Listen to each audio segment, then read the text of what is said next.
Hi guys, tonight we're stepping quietly into the wooded edges of North America around 1750, where the frontier is not yet the familiar world of cowboys and dusty western towns. You stand instead beneath enormous forests, beside cold rivers, muddy paths, scattered farms, trading posts and distant forts. Smoke curls from rough chimneys while horses breathe into the morning chill. Somewhere beyond the clearing, an axe strikes timber with a slow, patient rhythm. The frontier feels remote, but it's never empty. So, before you get comfortable, take a moment to like the video and subscribe, but only if you genuinely enjoy what I do here. And as you settle in, tell me where you are listening from and what time it is there. Perhaps your room is warm whilst this imagined forest grows colder around you. Now dim the lights. You begin along the eastern margins of British North America, where settlements press gradually toward the Appalachian Mountains. Colonial towns nearer the Atlantic already contain workshops, churches, markets, newspapers, and crowded streets. Yet several days inland, familiar institutions become thinner, roads become rougher, and forests dominate the air. The person later remembered as the American Frontiersman emerges from this complicated borderland. He might be a hunter, farmer, surveyor, trader, pack horse driver, soldier, or several of these things during one lifetime. Women also perform essential frontier labour, although later popular stories often push them unfairly into the background. You smell damp wool near a cabin doorway, mixed with wood smoke and freshly split oak. Inside, a family owns fewer objects than many modern households could fit inside one cupboard. Iron tools are valuable, cloth requires care, and a damaged cooking pot can become a serious inconvenience. Nothing out here is convenient. The frontier of 1750 is also not a simple line separating settlement from wilderness. Modern historians generally describe it more accurately as a broad region where different peoples meet, trade, negotiate, compete, migrate, and sometimes fight. Native communities have lived across these landscapes for generations, maintaining political alliances, agricultural systems, hunting territories, and extensive trading connections. Research associated with universities including Yale, Harvard, and Oxford has helped strengthen this broader understanding of colonial borderlands. The important fact is simple European settlers are entering inhabited worlds, not discovering vacant land. That changes how you see everything. A narrow path through the trees may already connect native villages, hunting grounds, river crossings, and trading places. A European traveller might call it wilderness, while following routes developed long before his arrival. Even the knowledge needed to survive can depend upon relationships with people who understand local seasons, plants, animals, and terrain. Trade creates some of the earliest bridges between these communities. Animal skins move eastward towards Atlantic markets, while metal tools, cloth, firearms, kettles, and other manufactured goods travel inland. Exchanges create opportunities, but they also alter economies and political relationships in ways nobody can fully control. For a moment, your attention settles on a trader preparing his pack horse beside a muddy track. Wet leather creaks as he tightens a strap, checking each bundle because losing supplies could ruin months of work.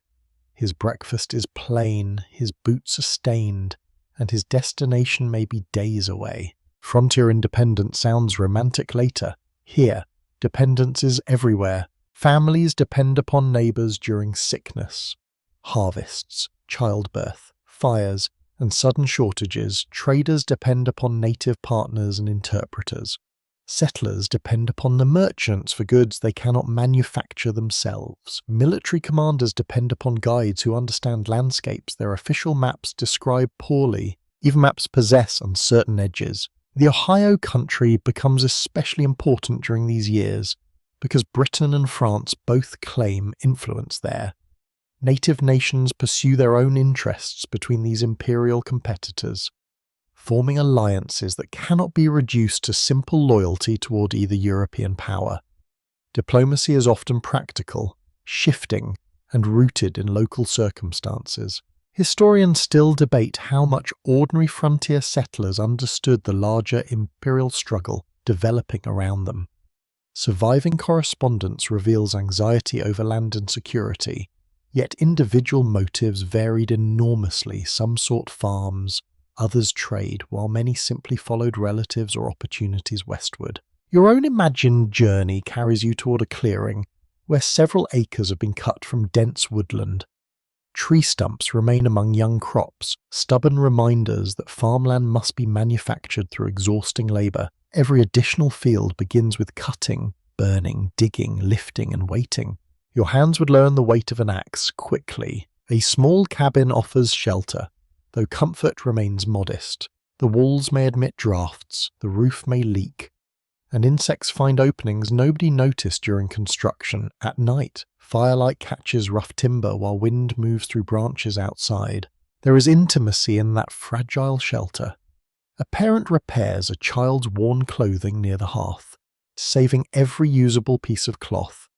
Someone checks the fire before sleeping because morning warmth begins with embers surviving the darkness. Beyond the cabin stands a world of uncertainty.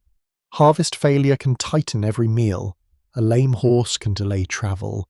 Heavy rain can turn a road into deep mud that grips wagon wheels with astonishing enthusiasm. Nature does not respect schedules, yet these communities continue growing because land attracts migrants seeking possibilities difficult to obtain farther east. Population pressure, inheritance patterns, commercial ambitions, and speculation all encourage movement toward contested territory. Surveyors measure valleys that politicians discuss from rooms hundreds of miles away. The difference between a line on paper and a boundary on the ground becomes painfully important. Colonial governments issue claims that overlap native territories and sometimes conflict with other colonial grants. Settlers may arrive believing they possess legal rights while local communities understand the land through entirely different political traditions. That tension follows the frontier for generations. Still, daily life cannot remain permanently dramatic. Chickens wander near doorways, children carry water, corn dries for storage, neighbours exchange news, tools, labour, rumours, and occasionally complaints about somebody's wandering livestock. You hear laughter too. This matters because the frontier is not merely a sequence of wars, it is a lived society forming unevenly along rivers, valleys, mountain gaps, and trading routes. Ordinary people create homes while enormous political forces gather around them. By the early 1750s, those forces are becoming harder to ignore. British colonial expansion reaches towards lands where French interests, native diplomacy, and competing territorial claims already intersect. Forts begin to matter more. Messengers travel more urgently. Rumours move between settlements before reliable information arrives. The quiet borderland is tightening. As evening settles, horse breath turns pale beside the trees, and cold iron tools rest against a cabin wall. You can almost feel the frontier holding several possible futures at once. Cooperation remains possible, commerce continues, and families still prepare tomorrow's work. Yet distant disputes are moving closer. Soon, forests that carry hunters and traders will also carry soldiers. Roads built for commerce will become military routes. Alliances will face enormous pressure, and scattered settlements will discover how closely their lives are tied to rival empires. The axe still falls into timber, but another sound is approaching. That approaching sound reaches the frontier through hoofbeats, hurried messengers, and uneasy conversations beside smoky hearths. By the middle of the 1750s, the borderlands you have just crossed are becoming part of a much larger imperial struggle. Britain and France compete for influence across North America, while native nations pursue strategies shaped by their own security, diplomacy, trade, and territorial interests. You feel the change first along the roads. Pack horses still carry tools and merchandise, but military supplies increasingly travel beside ordinary goods. Men repair bridges, widen paths, and discuss forts whose names may be unfamiliar to families living only a few valleys away. Wet leather rubs against saddles, wagon wheels sink into mud, and every journey seems slower than the urgency behind it. The Ohio country becomes one of the central places of tension. French authorities seek to connect their northern territories with settlements farther south through forts and waterways. British colonists and land companies also look westward, encouraged by the commercial hopes and expanding populations. Native nation stands at the center of these competing ambitions. The conflict commonly called the French and Indian War begins in North America in 1754 and becomes part of the wider 7 Years' War. Scholars at institutions including Yale and the University of Chicago have long examined this conflict as more than a contest between two European empires. Native diplomacy and military power strongly influence how the struggle develops. You can sense why geography matters. Dense woodland limits visibility. Rivers become highways because overland travel is painfully difficult. Mountain gaps determine where wagons can move, while small forts can influence routes far beyond their wooden walls. A frontier soldier does not march through an empty green landscape. He struggles through mud, roots, steep slopes, mosquitoes, rain, and streams swollen beyond comfortable crossing. His wool clothing grows heavy when soaked, and his shoes may remain wet for days. The glamorous military life is strangely absent. For civilians, war creates different pressures. Imagine sitting inside a cabin while rain taps against the roof and rumors arrive from another settlement. Someone claims a fort has fallen. Someone else says an enemy force is approaching. Nobody knows whether either story is accurate. A mother folds clothing into a bundle anyway. That intimate gesture captures the frontier experience better than grand speeches sometimes do. Families might abandon homes temporarily when danger seemed close, carrying what food and possessions they could manage. Others remained because leaving livestock, crops, and property could destroy years of labor. Fear competes with practical necessity. Young George Washington enters this contested landscape before becoming the national figure. Later generations remember. In 1754, while serving Virginia interests, he participates in events in the Ohio country that help accelerate the conflict. His early frontier experience reveals how colonial ambition, uncertain intelligence, native alliances, and imperial rivalry overlap. Yet historians still debate how responsibility for the war should be distributed among competing governments, officials, land interests, and local actors. Accounts differ in emphasis because no single decision explains the conflict.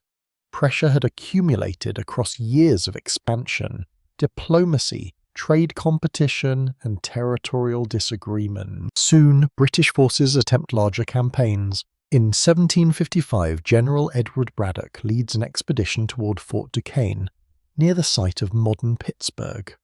His force cuts and improves a road through difficult country, demonstrating how military operations can permanently alter frontier movement. You might stand beside that road after the column passes. Broken branches reveal the route, wheel tracks fill with rainwater, and discarded scraps lie pressed into the mud. Thousands of footsteps have briefly transformed the forest floor. Then comes defeat. Braddock's expedition suffers a devastating reverse near the Monongahela River. The event shocks colonial communities and exposes the difficulties of campaigning far from established supply centers. Washington survives the battle and gains experience in the unpredictable conditions of frontier warfare. For settlers, however, strategic lessons offer little immediate comfort. Violence spreads across portions of the frontier as settlements and native communities become entangled in expanding military campaigns. Raids, reprisals, abandoned farms, and fortified refuges reshape daily routines. The countryside can feel ordinary at sunrise and deeply uncertain before evening. You notice how quickly architecture changes. A strong house becomes more valuable when neighbors need shelter. Fortified settlements provide gathering points during periods of alarm. Palisades rise from the earth. constructed from heavy logs placed closely together. Inside such a refuge, privacy disappears. Children sleep near unfamiliar families.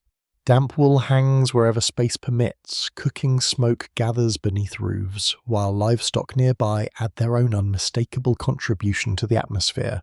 Frontier romance would probably prefer not to discuss the cell. Still, people endure it together.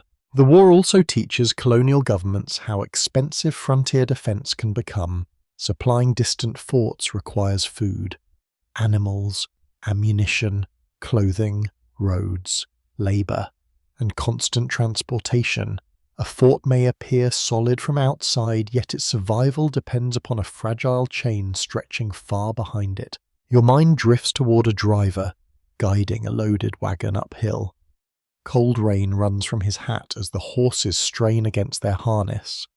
One broken axle could delay supplies intended for men already counting their remaining provisions. Physical distance becomes political pressure. By 1758, British fortunes improve significantly. Fort Duquesne is abandoned by the French and subsequently replaced by Fort Pitt, strengthening British influence at the strategic meeting of major rivers. Other campaigns gradually reduce French military power in North America. The wider war continues until 1760. Enormous territorial gains. But victory does not produce simple peace along the frontier.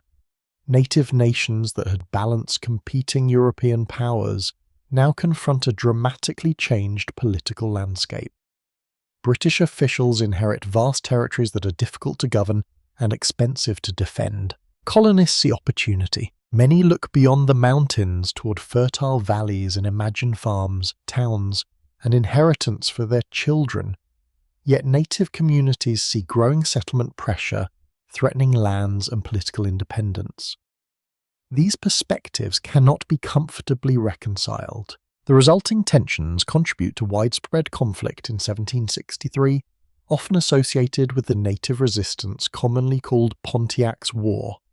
Forts and settlements face attacks, while British forces struggle to stabilize the interior. Then imperial officials attempt restraint. The Royal Proclamation of 1763 establishes a boundary intended to limit colonial settlement west of the Appalachian Mountains. In theory, this might reduce conflict by controlling expansion and regulating relations with native territories. On the ground, matters remain messier. Settlers already beyond the line do not simply disappear. Land speculators maintain ambitions.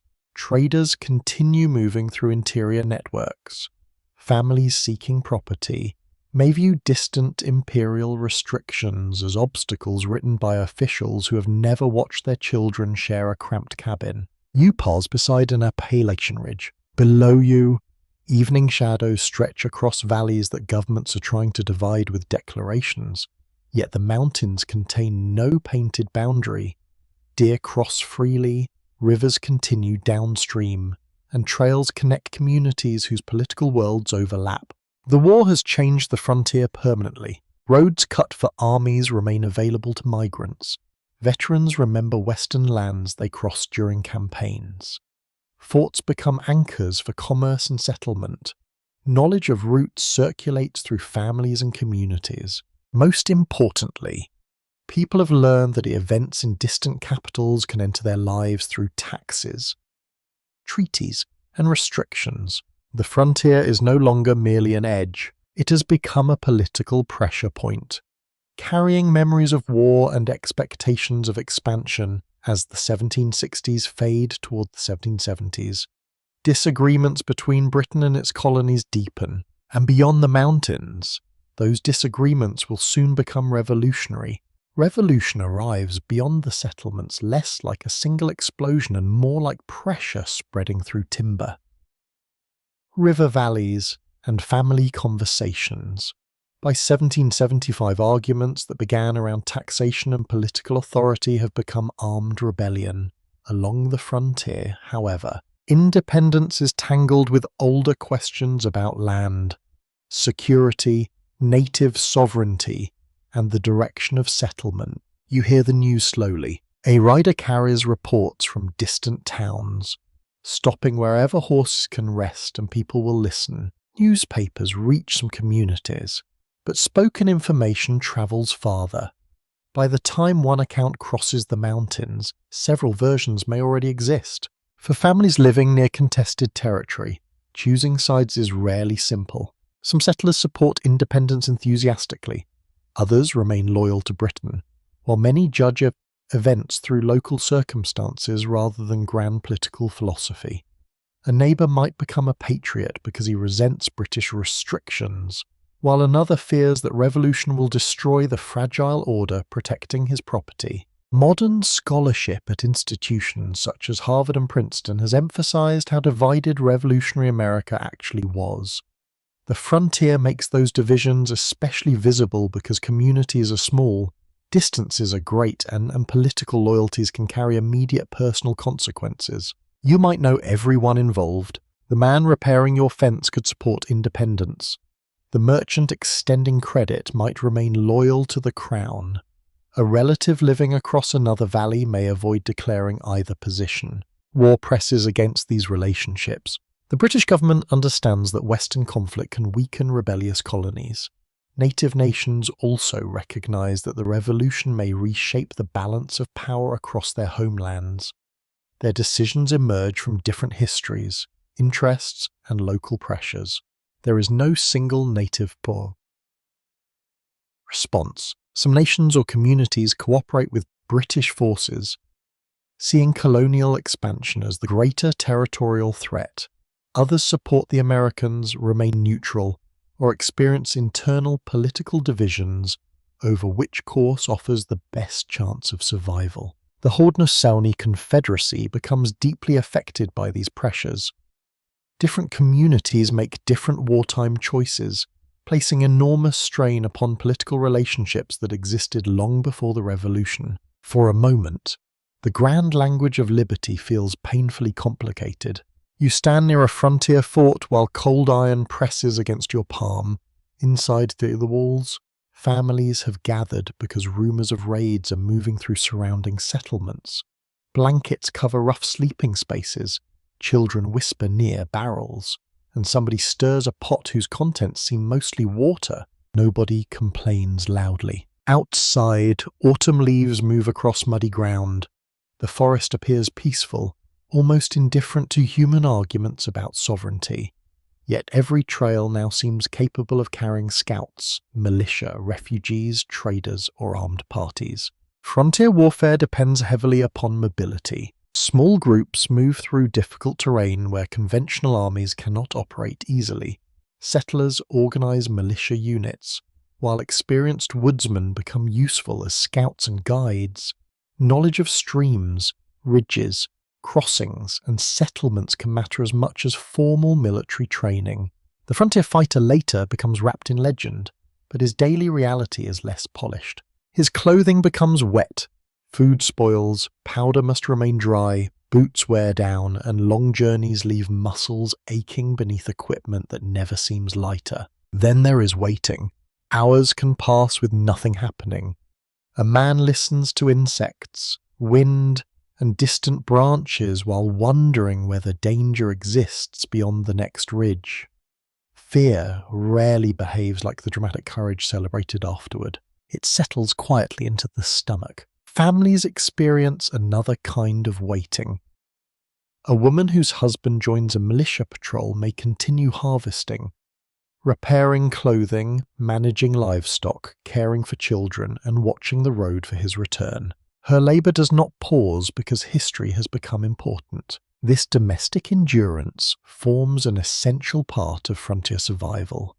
Historical records show that women frequently assumed expanded responsibilities when men were absent through military service, travel, injury, or death. Households depended upon skills distributed across entire families. Children work too. They gather fuel, carry water, watch animals, help with crops, and learn early that survival requires participation. Childhood certainly contains play and affection, but frontier circumstances rarely create much room for prolonged uselessness. Even dinner requires planning. Corn remains a dependable staple across many settlements because it grows under conditions familiar to generations of native farmers.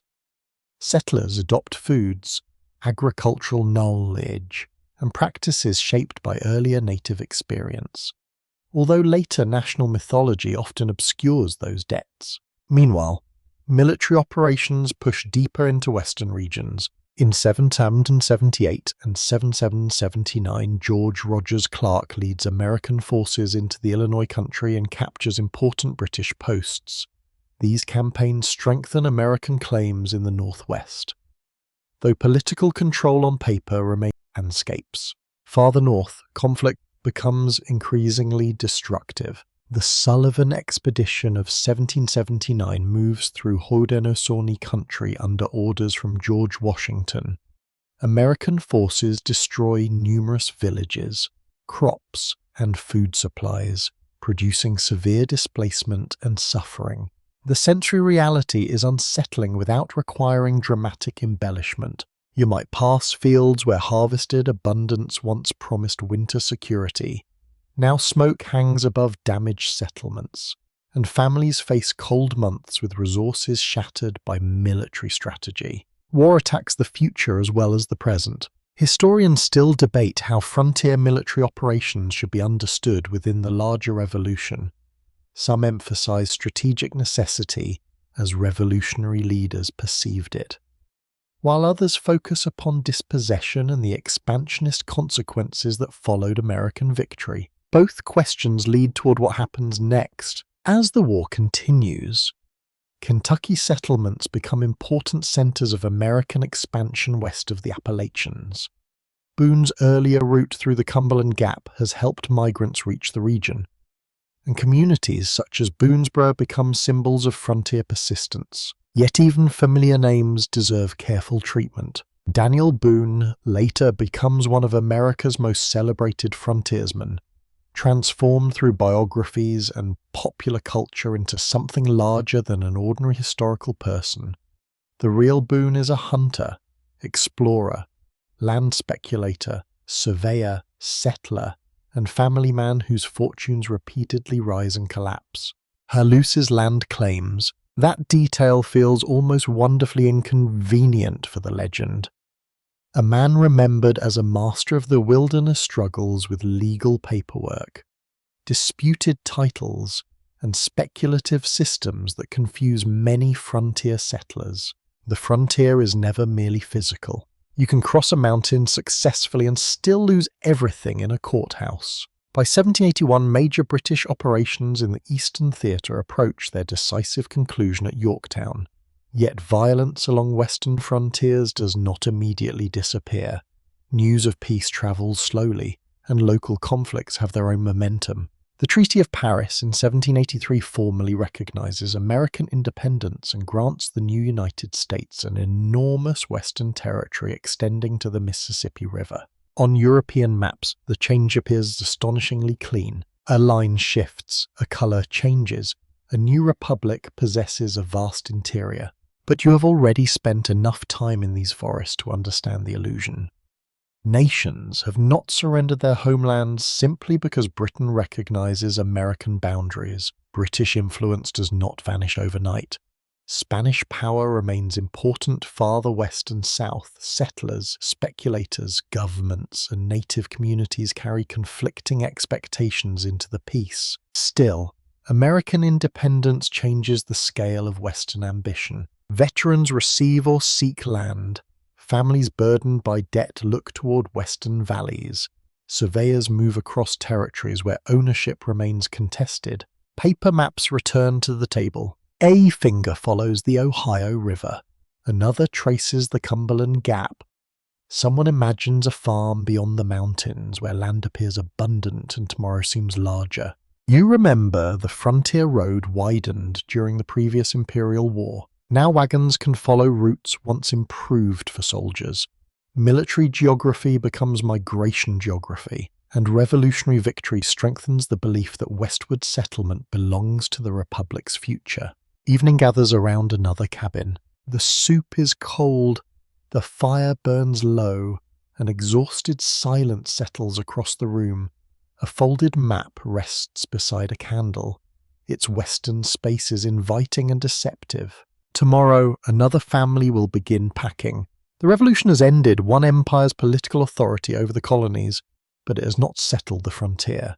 Instead, independence releases new energy toward the mountains and beyond them, and you are about to cross. You cross with thousands of others, although the journey rarely feels like part of a grand national movement. From the saddle, the Appalachian mountains seem stubbornly physical, rising in wooded ridges that turn every mile into labor.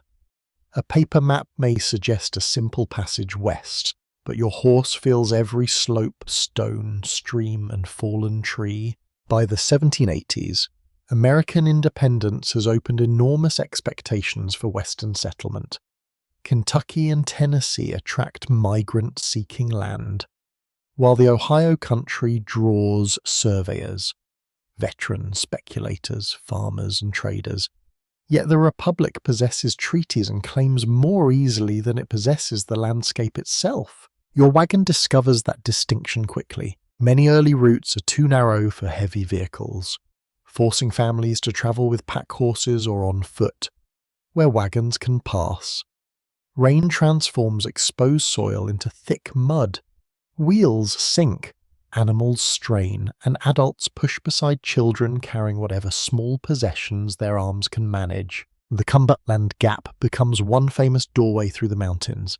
Daniel Boone and other experienced woodsmen help develop the wilderness road through this region, improving access toward Kentucky. By the late 18th century, large numbers of migrants have used this corridor. Research preserved and interpreted through institutions including Harvard and the University of Virginia has reinforced a mainstream historical fact: Western migration after independence grows from organized land systems as well as individual adventure. Governments, companies, surveyors, and speculators help shape where settlement occurs. You are not wandering randomly into sunset. Someone has probably discussed the land before you see it. Perhaps a veteran holds a claim connected with military service. Perhaps a speculator sells acreage from a distant office. Perhaps relatives already established near a Kentucky settlement have written encouraging letters eastward. Surviving correspondence often carries practical concerns rather than heroic language.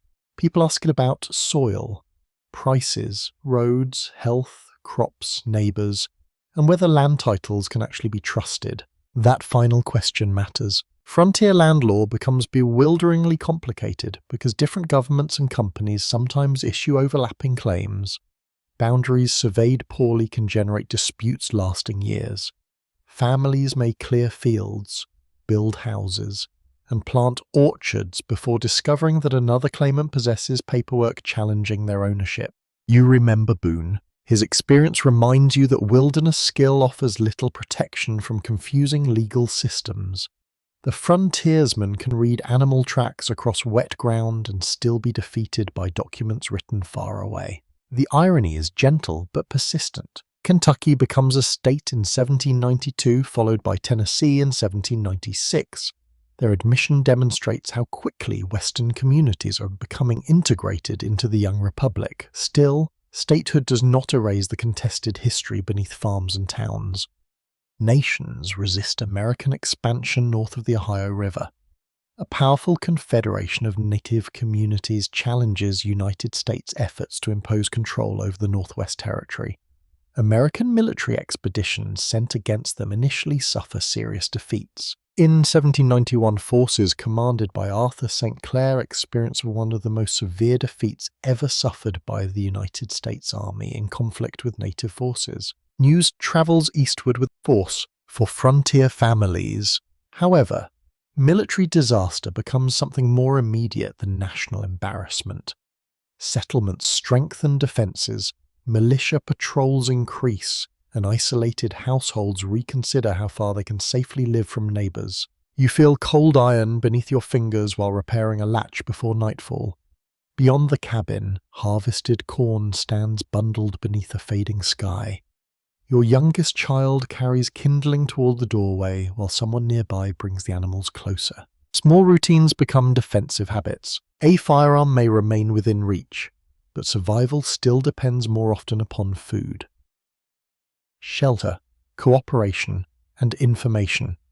A family that knows where danger has recently appeared can make different choices from one living on rumours several weeks old. Information itself becomes a frontier resource. Then military pressure changes again. President George Washington's government reorganizes its Western forces, placing Anthony Wayne in command.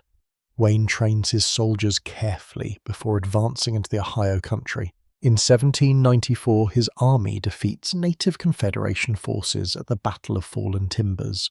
The Treaty of Greenville follows in 1795. Opening extensive portions of present-day Ohio to American settlement while confirming profound losses for native communities. The result accelerates migration. Historians still debate how best to balance explanations involving demographic growth, land hunger, federal policy, native resistance, and speculative capitalism. No single motive explains why so many people move west, and individual migrants leave records revealing sharply different ambitions. Some seek independence from landlords, others pursue profit. Some follow family networks, while others flee debt or exhausted farmland. A few are restless enough that another horizon always seems preferable to the field already cleared. You might recognize the temptation. After weeks of travel, you descend toward a river valley where dark soil promises crops. The forest smells of wet leaves and fresh bark. Horse breath hangs briefly in the morning air while frost clings to grass around the campsite. Then work begins. Trees must fall before grain can rise, logs become walls, fences, barns, and fuel stumps remain rooted for years, forcing plows through awkward fields that look nothing like the smooth farmland imagined beside an eastern fireplace. Your shoulders ache before midday. Building a cabin becomes an exercise in urgency rather than architectural elegance. Neighbors may gather for a raising, lifting heavy logs together and turning exhausting labor into a social event. A family arriving alone faces a much harder task. Frontier communities therefore develop through networks of cooperation. People exchange labor during harvests and construction. Women share knowledge about childbirth, food preservation, textiles, and household remedies. Men borrow animals and tools. Children carry messages between nearby farms. Yet cooperation exists beside competition. Land disputes can become bitter. Livestock wanders across uncertain boundaries. Merchants demand payment. Creditors become impatient, and political arguments follow migrants across the mountains. Civilization has apparently remembered to pack complaints. Rivers provide another essential route. The Ohio carries people and goods toward western settlements, while the Mississippi links interior commerce with wider markets. Flatboats transport agricultural products downstream, making waterways central to frontier economic life. The river smells different from the mountain trail. You hear water pressing against timber while barrels shift beneath your feet. Fog rests low over the surface, hiding bends ahead. A boatman watches floating debris carefully, because one submerged tree can turn an ordinary journey into disaster.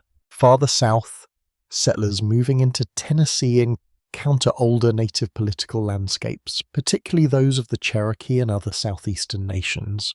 Treaties repeatedly transfer territory under circumstances historians continue examining critically. No clear agreement survives about how freely every agreement represented all affected communities.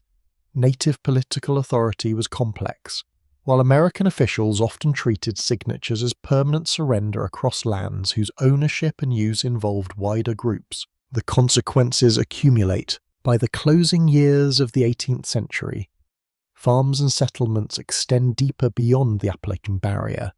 Roads improve gradually, courthouses appear, mills harness streams, and small communities begin developing into towns. The frontier shifts westward, yet you can still stand outside your cabin after sunset and see almost no artificial light.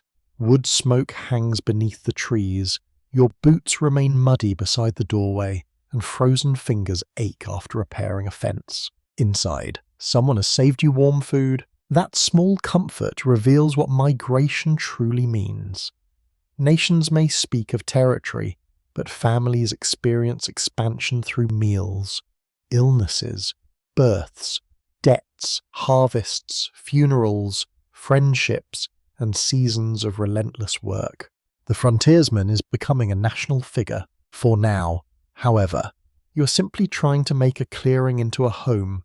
That clearing slowly becomes a world of its own, measured less by national boundaries than by fences, fields, streams, and walking distance between neighbours. By the opening years of the 19th century, frontier families across Kentucky, Tennessee, western Pennsylvania, and the Ohio country are building communities that feel increasingly permanent. Morning begins before comfort has much opportunity to protest. You wake beneath blankets that have trapped some warmth from the night. The fire has fallen to glowing embers, and cold air finds every weakness between the cabin logs. Someone crosses the floor to revive the hearth while another listens for animals outside. Wood smoke reaches your nose first. Then comes the smell of cornmeal, damp leather, ashes, and clothing that has absorbed yesterday's labour. Breakfast might be simple, perhaps cornbread, porridge, preserved meat, or whatever seasonal food remains available. The frontier diet varies widely by region and household wealth. Historical records preserved by major American research institutions show that corn becomes especially important across many Western settlements. It grows reliably, stores well when properly handled, and can be prepared in numerous practical forms. Researchers associated with universities such as Yale and the University of Chicago have examined household records, agricultural evidence, and regional economies to reconstruct this daily frontier world. Their work supports a basic reality often lost beneath later adventure stories. Most frontier survival depends upon agriculture rather than constant hunting. You still hunt when circumstances allow. Deer can provide meat and hides, while smaller animals supplement household supplies. Fishing matters near suitable waterways, yet hunting requires time, ammunition, skill, favourable conditions, and animals that may become scarcer as settlement increases. A field is less dramatic but more dependable. You walk outside with an axe resting against your shoulder. The iron head feels cold through your hand, and yesterday's blisters complain immediately. Around the cabin, felled trees lie beside stumps that will remain inconvenient obstacles for years. Clearing woodland is brutally repetitive labour. Trees are cut, girdled, burned, or incorporated into rough fencing. Logs too useful to waste become buildings or rails. Brush must be removed before planting, while roots challenge tools and patience. The soil beneath can be remarkably fertile. Corn rises between stubborn remnants of forest. Followed by crops suited to local conditions, families may grow beans, pumpkins, wheat, vegetables, and fruit where climate permits. Gardens near cabins provide ingredients that make repetitive meals slightly less repetitive. Slightly is doing important work there. Food preservation becomes essential because winter does not negotiate. Meat can be salted or smoked. Fruits and vegetables may be dried, stored, or preserved through methods appropriate to available resources. A successful harvest produces relief rather than luxury. You can almost feel that emotion when a family looks across stored grain before winter. Months of physical labour have become barrels, sacks, hanging meat, dried food, and carefully protected seed for spring.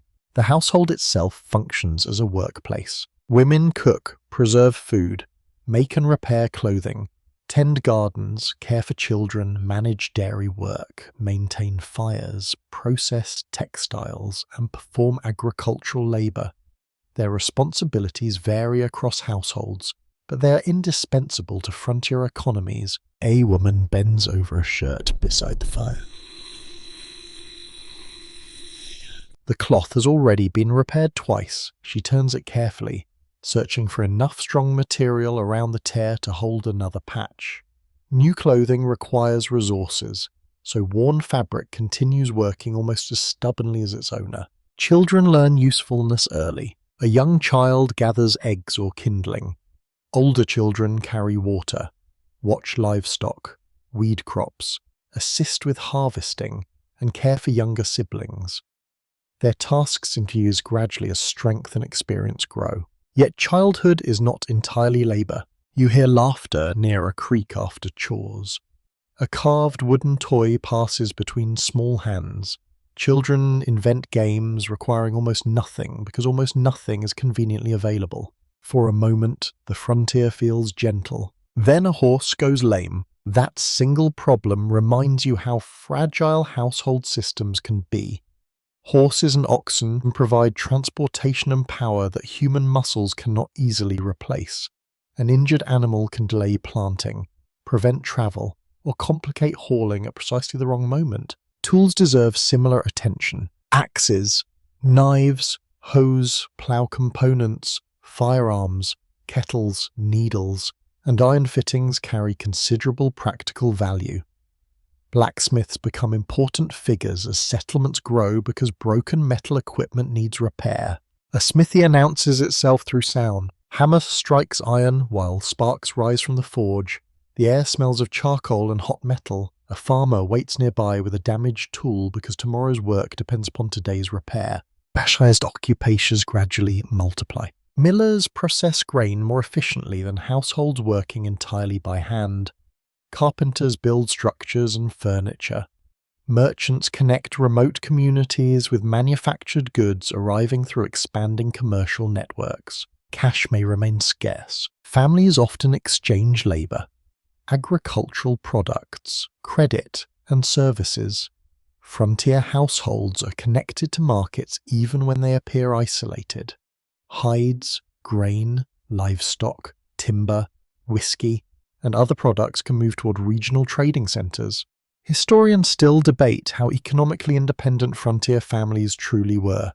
Some older interpretations emphasize self-sufficient households, while later scholarship has demonstrated substantial involvement with credit, land markets, merchants, and wider commercial systems. The evidence varies by place and period. Your own cabin illustrates the mixture perfectly. You grow much of what you eat, cut your own fuel, and repair countless objects yourself. Yet the iron pot came through trade, your firearm required skilled manufacture, and your land claim exists within a legal economy. Independence has limits. Religion also travels westward. Small congregations gather in cabins, meeting houses, or outdoor spaces before established churches appear. Traveling preachers move between communities, carrying religious messages across distances that permanent clergy cannot easily cover. The Second Great Awakening gains extraordinary strength across frontier regions during the early 19th century. Large camp meetings attract families from scattered settlements, combining worship with social contact on a scale rarely available in isolated rural life. You hear voices across a crowded clearing. Horses stand tied beyond tents and wagons. Cooking fires burn nearby while families exchange news with people they may not have seen for months. Religion becomes community. So do mills, taverns, markets, elections, court days, weddings, funerals, and shared labor. Each gathering breaks the isolation of dispersed farms. Sign remains rare, however. A storm can make roads nearly useless. Rain-soaked canvas clings heavily during travel, while mud reaches above your ankles. A journey that looked modest on paper consumes an entire day. Winter creates another rhythm. Fields become quiet. But work continues indoors and around livestock. Tools require repair. Firewood disappears alarmingly quickly.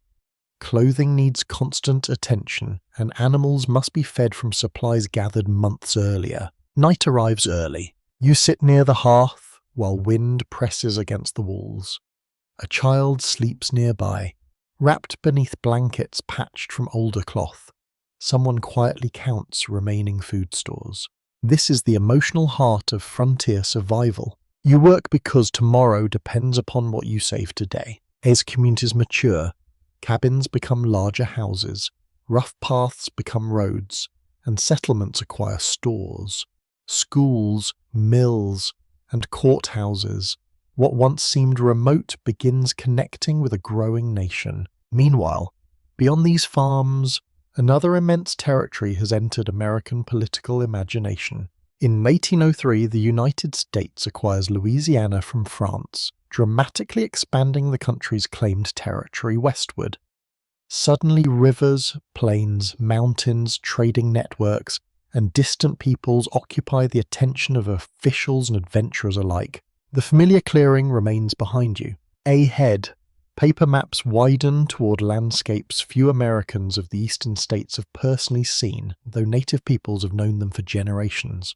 The frontier is preparing to move again. The maps widen almost overnight, at least on paper, when the United States completes the Louisiana Purchase in 1803 for the government in Washington. The transaction transforms national geography. For you, standing beside a western river with mud drying on your boots, the transformation feels far less tidy. The country now claims an immense territory stretching westward from the Mississippi watershed toward distant mountains and northern plains. American officials possess incomplete knowledge of much of this land, while native nations already know its rivers, hunting grounds, seasonal routes, trading centers, and political boundaries. That distinction matters immediately. President Thomas Jefferson wants more reliable information about the newly acquired territory and lands beyond it. He also seeks commercial possibilities and an overland route toward the Pacific.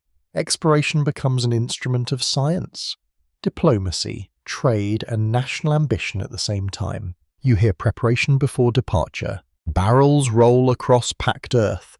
Firearms are inspected. Medicine is packed. Tools disappear into containers, and men argue quietly about what should travel. Boats require supplies sufficient for months of movement through places where replacement equipment cannot simply be ordered. In 1804, Meriwether Lewis and William Clark lead the cause of discovery westward from the region near St. Louis.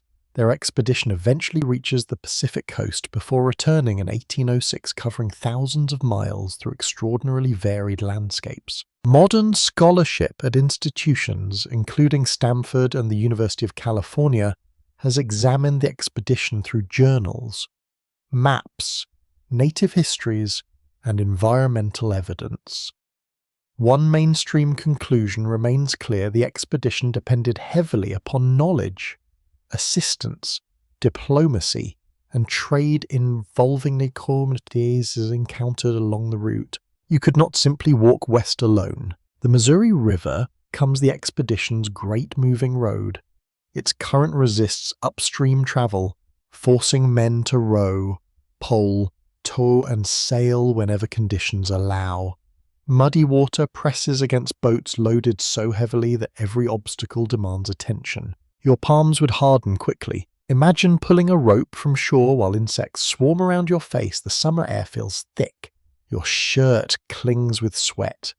And the boat moves forward so slowly that a walking child might appear impressively fast. There is grandeur here, certainly. There is also back pain. The expedition records plants, animals, waterways, weather, landscapes, and geographic information useful to later travelers. Lewis and Clark also carry messages of American sovereignty to native nations whose political worlds cannot be reduced to Jefferson's expectations. Diplomatic encounters very Condé. Some communities welcome opportunities for trade, others approach cautiously, understanding that strangers bearing gifts may also carry claims. Existing rivalries among native nations influence how encounters unfold, while horses, firearms, commercial goods, and access to traders already shape regional power. The West is connected long before American explorers arrive. Your mind drifts toward a winter camp among the Mandan and Hidatsa communities near the upper Missouri. Smoke rises into bitter air while frozen fingers struggle with ordinary tasks. Food, shelter, communication, and local knowledge become more important than any heroic image carried from the East. Here, Sacagawea enters the expedition story. A young Shoshone woman traveling with her husband, Toussaint Charbonneau, she assists the expedition in several practical ways. Her presence, language knowledge, geographic familiarity, and connections become valuable during portions of the journey. Her infant travels with her. That intimate detail changes the scene. Behind the famous maps and national mythology, you picture a mother carrying a baby through cold, rain, mountains, rivers, hunger, and exhausting travel. Exploration suddenly feels human again. When the expedition reaches Shoshone communities in 1805, horses become essential for crossing the mountains. Without suitable animals and native assistance, the next stage would become dramatically more difficult. Then the mountains answer with cold, snow covers high terrain, trails become punishing, and food grows scarce. The expedition crosses the Bitterroot Mountains under conditions that strip away romantic notions of effortless wilderness mastery. Wet leather stiffens overnight. Men eat whatever supplies remain available. Horses stumble through difficult ground. Exhausted Sabgant replaces conversation when everyone understands that energy itself must be rationed. The Western landscape does not care about national ambition. Yet the expedition survives and reaches waters flowing toward the Pacific. Eventually, the travelers arrive near the ocean, where sea wind, rain, and persistent dampness create a different misery from mountain cold. Everything becomes wet. Clothing, bedding, leather, timber, and patience all seem permanently damp. A continent that looked majestic on maps now smells of smoke, wet hides, salt air, and clothing that never quite dries. Historians still debate how Lewis and Clark should be placed within the broader history of American expansion. Some emphasize scientific observation and extraordinary geographic achievement, while others stress that the expedition helped prepare later assertions of power over native homelands. These interpretations are not mutually exclusive. Exploration can produce knowledge and encourage conquest. A map can describe a river beautifully while also making that river easier for governments, traders, soldiers, and settlers to reach. When Lewis and Clark return in 1806, their reports stimulate interest in Western commerce and geography, yet they do not create the fur trade that follows. Native trading networks, French-speaking traders, British interests, and earlier commercial systems already operate across large regions. American merchants now enter more aggressively. St. Louis becomes a crucial gateway into the interior. Warehouses gather merchandise intended for Western exchange, while returning boats bring furs and information from distant country. You stand near the riverfront at dawn. Men carry bundles through mud while boat crews shout instructions. Animal skins, iron goods, cloth, food, powder, tools, and personal belongings pass between hands. The river smells of wet timber. Commerce pushes exploration beyond official expeditions. Traders learn tributaries, mountain passes, native communities, and seasonal patterns because knowledge means profit. The Missouri Fur Company begins operations during this expanding period. John Jacob Astor later creates the American Fur Company, building a commercial empire that competes for control of valuable trade. Fur becomes a geographic force. Beaver pelts are particularly valuable because fashion markets create strong demand. The animal itself knows nothing about hats, which is probably the most peaceful position available in this economic system. Trappers move farther inland. They follow streams into regions that maps still describe imperfectly. Some work for companies, while others operate with greater independence. Many rely upon native knowledge, trade relationships, and family connections. The frontier is changing character again. The farmer with his clearing remains important, but another figure now moves beyond the settled edge. He carries traps rather than a plough and measures distance through rivers, ridges, and camps. Meanwhile, national conflict continues shaping Western development. The War of 1812 disrupts trade and intensifies competition involving the United States, Britain, and native nations after the war.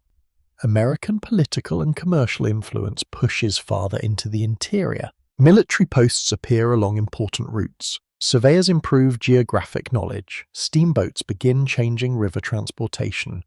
Although Western navigation remains hazardous, a journey once governed entirely by current and muscle can increasingly involve mechanical power. You hear the unfamiliar engine before seeing the vessel. Its noise rolls across the water, startling birds from trees along the bank. Smoke rises above the river while people stop their work to watch.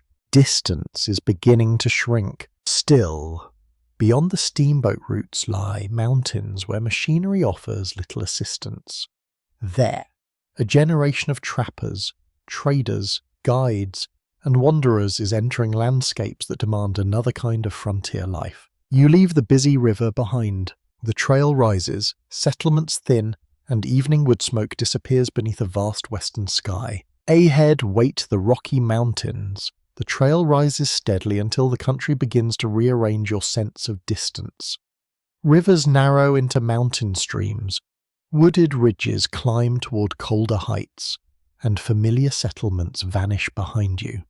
During the 1820s, the Rocky Mountain fur trade draws trappers into this immense interior, creating one of the most enduring figures in frontier memory. You carry almost everything you need. A rifle rests close at hand, while traps, blankets, ammunition, tools, food, and spare clothing burden your horse. Every object has weight, and every unnecessary object becomes more annoying with each difficult mile. The mountains teach economy quickly. Beaver lies at the center of the business. Its dense fur is valuable in international markets and especially for manufacturing fashionable felt hats. Demand connects remote western streams with merchants and consumers thousands of miles away. The trapper therefore looks solitary while participating in a global economy. Historical research associated with institutions including the University of California and Stanford has explored these commercial connections through company records, correspondence, archaeological evidence, and surviving journals. The mainstream picture shows a fur trade built upon complicated partnerships among American companies, independent trappers, native communities, and established trading networks. You do not enter an untouched wilderness. Native peoples already possess detailed knowledge of mountain geography, animal behavior, seasonal resources, and travel corridors. Traders rely upon that knowledge constantly, sometimes through commercial partnerships and sometimes through family relationships created by marriage. These connections become essential. A mountain stream in spring can look inviting beneath clear sunlight, yet the water remains painfully cold, and snowmelt can transform quiet channels into dangerous currents. Your boots stay wet after crossing, while leather stiffens as temperatures fall. Then your fingers begin working with traps. Setting them requires a patience and knowledge of beaver habits. You study banks, tracks, cut branches, lodges, and water movement. A successful location may provide several valuable pelts, while an empty stream consumes precious time and supplies. Nothing guarantees success. Your mind drifts toward a trapper kneeling beside dark water before sunrise. His sleeves smell of smoke, wet leather, and yesterday's horse. Ice forms around reeds near the bank, and his fingers ache while adjusting cold iron. He keeps working. The famous mountain man often appears in later stories as an isolated master of nature. Real trappers are more dependent and socially connected. They need markets for pelts, merchants for supplies, partners for protection, and knowledge exchanged across cultural boundaries. Many also work within organized companies. William Henry Ashley and Andrew Henry become important names during the early Rocky Mountain fur trade. Their business helps develop a system in which trappers gather annually at large trading meetings rather than relying entirely upon fixed posts. These gatherings become known as rendezvous. The first major rendezvous occurs in 1825, beginning a system that continues through much of the following 15 years. Pack trains bring manufactured goods from eastern markets while trappers arrive carrying the season's furs. For several days, isolation disappears. You approach a valley and hear voices before seeing the gathering clearly. Horses graze across open ground. Cooking fires send smoke into dry air, and bundles of pelts lie beside merchandise brought across extraordinary distances. There is noise everywhere. Trappers exchange news, replace equipment, settle debts, gamble, celebrate, negotiate, and prepare for another season. Native traders and families participate in these gatherings, making the rendezvous an important commercial and social meeting place. Prices can be painful. A trapper who has spent months obtaining valuable pelts may discover that supplies consume much of his earnings. Powder, lead, blankets, tools, tobacco, clothing, and other necessity arrive only after costly transportation. Freedom has invoices. The intimate details are quieter. A man examines a worn blanket and decides it must survive another winter. Someone repairs a torn moccasin beside the fire. Another carefully cleans a rifle because a neglected weapon could become useless when needed most. After the rendezvous, groups separate again. Autumn brings preparation for colder months. Horses require grazing, shelter must be considered, and food must be gathered before deep snow restricts movement. Winter camps vary according to location and circumstances. Some trappers remain near native communities or trading posts. Others establish temporary camps in sheltered valleys. Fire provides warmth, but fuel must be gathered continuously, and smoke settles into clothing until every garment carries the scent. Cold changes your priorities. You stop caring whether your appearance seems heroic. You care whether your socks are dry, whether your horse remains healthy, and whether the fire survives until morning. Snow can erase trails overnight. Frozen fingers make simple repairs difficult. Metal burns against exposed skin. A lost animal can remove transportation, supplies, and wealth in one unfortunate event. Then spring returns with mud. Streams swell. Beaver activity increases, and trapping begins again. The seasonal cycle gives mountain life its rhythm, with movement shaped more by weather and animals than calendars hanging in distant offices. Certain native trappers become famous through later accounts. Jedediah Smith travels extensively across the West, helping expand American geographic knowledge through difficult journeys. Jim Bridger becomes associated with trapping, exploration, trading, and later guidance across Western routes. Yet fame distorts scale. Most participants leave fewer records, and their names disappear while their labor remains embedded in trails, trading patterns, maps, and stories carried eastward. Historians still debate the mountain men's broader importance in Western expansion. Some interpretations emphasize their role as explorers who provided geographic knowledge later used by migrants. Others caution against portraying scattered trappers as deliberate agents of national conquest when many primarily pursued personal livelihood. Motives differ. Consequences can exceed intentions. A trapper seeking beaver discovers a pass. A trader describes that pass to another traveler. A mapmaker records the route, and years later wagons begin moving toward the same horizon. Knowledge accumulates quietly. Environmental consequences accumulate as well. Intensive trapping reduces beaver populations across many watersheds, because beaver dams reshape streams, wetlands, and surrounding habitats. Their decline can alter local environments beyond the disappearance of the animals themselves. The trade carries biological consequences too. Expanding contact among distant populations can contribute to disease transmission, while commercial competition changes relationships between communities. Frontier exchange creates opportunities, dependencies, tensions, and losses simultaneously. You feel those contradictions beside another evening fire. A native trader sits across from a trapper while goods change hands between them. Both understand the practical value of the exchange. Neither can see every consequence that expanding markets will bring during the next generation. The fire settles lower. By the late 1830s, the classic rendezvous system is weakening. Beaver populations have declined in many regions, while fashion changes reduce demand for beaver felt. Permanent trading posts increasingly replace the annual gathering system. In 1840, the final major Rocky Mountain rendezvous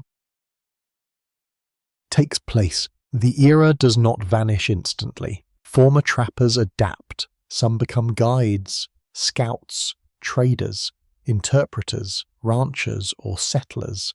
Their knowledge of Western routes becomes valuable to another movement already gathering strength. You notice wagon tracks now. They appear where pack animals once dominated the trail, deeper and wider than the marks left by solitary riders. Families are carrying furniture, tools, children, food, and expectations toward the far west. The mountain man has helped map a corridor. Soon, thousands will follow it. Those wagon tracks deepen through the 1840s as the Western Trail changes from a corridor of traders into a road for families. You are no longer carrying only traps, blankets, and ammunition across the interior.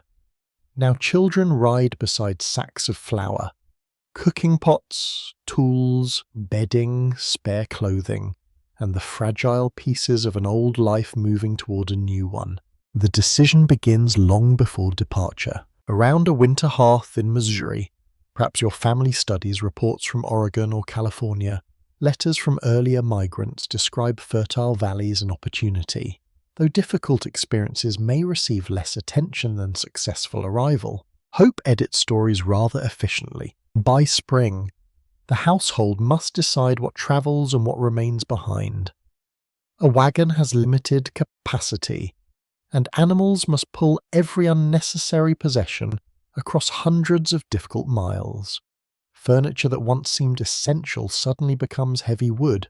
You keep tools instead. Axes, cooking equipment, bedding, clothing, food, firearms, spare wagon parts, and medical supplies compete for space. Families need enough provisions for months without loading wagons so heavily that teams collapse. The arithmetic becomes emotional. A child may want a familiar chair.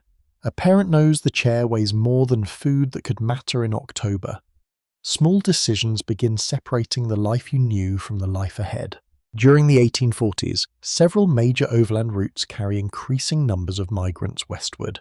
The Oregon Trail becomes the best known, while related routes lead toward California and other destinations. One mainstream historical fact is often obscured by popular imagery. Most emigrants do not spend the entire journey riding comfortably inside covered wagons. Many walk beside them for long stretches, reducing the burden on animals. Research preserved through universities including Stanford and the University of California has helped historians reconstruct migration through diaries, letters, maps, material evidence, and demographic records. These sources reveal an experience dominated by repetitive labor, logistical decisions, illness, weather, and family responsibility. Adventure exists, so do sore feet. You leave jumping-off places along the Missouri frontier when spring grass can support livestock. Timing matters enormously. Depart too early and grazing may be poor while rivers remain dangerous. Leave too late and winter may reach mountain passes before you do. Your days settle into rhythm. Camp disappears behind you each morning. Animals are gathered and harnessed. Bedding is packed, breakfast finished, and loose equipment secured before wagons begin rolling. The wheels creak constantly. Dust settles on your face during dry weather. Entering clothing and food. When rain arrives, the dust becomes mud. Gripping wheels and soaking canvas until everything smells of wet cloth, animals, smoke, and earth. There is rarely elegant suffering. At midday, someone checks a wheel hub. Another person tends a blister. A mother divides food among children while watching the sky because dark clouds may decide the afternoon schedule. Then the trail moves again. Rivers become major obstacles. Shallow crossing can still damage equipment or injure livestock. Deeper rivers require ferries, rafts, careful fording, or long waits until conditions improve. You stand at the bank listening to water strike stones. The current looks stronger from ground level than it did on your map. Oxen shift nervously beside the wagon while adults discuss where others crossed successfully. Nobody wants to be first, yet waiting consumes provisions. Travelers exchange information constantly because recent knowledge is precious. Someone arriving from ahead may report deep mud, poor grazing, illness, dangerous water, or a better crossing several miles upstream. The trail becomes a moving community. Wagon companies provide organization without eliminating individual responsibility. Families cooperate during crossings, repairs, sickness, and emergencies. Leadership can be formal or temporary, changing according to circumstances and personalities. Arguments are inevitable. Someone wants to continue after sunset. Someone else insists the animals need rest. Another traveler believes the chosen route is foolish because a man 3 weeks ago mentioned something different.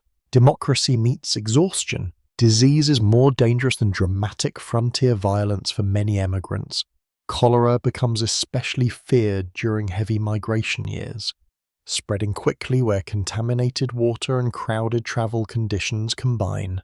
Other illnesses also threaten travelers. Historical diaries describe fevers, stomach disorders, injuries, childbirth, accidents, and exhaustion. Medical knowledge is limited, while professional physicians are not reliably available. An intimate moment unfolds beside a stopped wagon. A child lies beneath a blanket while a parent presses a damp cloth against the forehead. Outside, hundreds of people continue west because the season cannot pause for one family's fear. That sound of wheels becomes painful. Some families must remain behind temporarily. Others continue while caring for sick relatives inside wagons. Deaths occur along the route, and graves become quiet markers of the human cost of migration. Keep the scene gentle. You see a family standing together beneath an open sky. No grand speech comes. There is only exhausted silence, a few belongings repacked, and the terrible necessity of moving onward. The trail demands emotional transitions quickly. Grief in the morning can be followed by a broken axle before noon. Environmental conditions change as you cross the Great Plains. Trees become less dependable as fuel sources, forcing travelers to use whatever combustible material the landscape provides. Water quality varies, and grazing becomes increasingly important for livestock. Without healthy animals, the wagon becomes furniture. Oxen are widely favored because they are strong, comparatively dependable, and able to live largely on available grass. Horses and mules also appear, but each animal brings different advantages and problems. The animals suffer too. Shoulders become sore beneath harness. Hooves wear, heat drains strength, while insufficient grass weakens teams. A family may abandon possessions simply because the animals cannot continue pulling them. The trail becomes scattered with decisions. A chest lies beside the road. A damaged stove remains near a campsite. Books, tools, furniture, and broken wagon parts mark places where weight became more important than memory. Historians still debate how representative surviving immigrant diaries are. Literate travelers who kept detailed journals left unusually rich evidence, but countless migrants recorded little or nothing. Their silence matters. The surviving record may therefore emphasize certain backgrounds, experiences, and viewpoints more clearly than others. Modern historians compare diaries with government reports, archaeological evidence, census material, and native accounts to broaden the picture. Native communities watch this migration intensify across their homelands. Relations between emigrants and native peoples vary greatly. Trade, guidance, assistance, misunderstanding, tension, and violence all occur, but later popular culture often exaggerates constant attack in many places. Disease and environmental disruption brought by migration prove more destructive than direct confrontation. Thousands of livestock consume grass along established corridors. Wagon traffic damages riverbanks and campsites.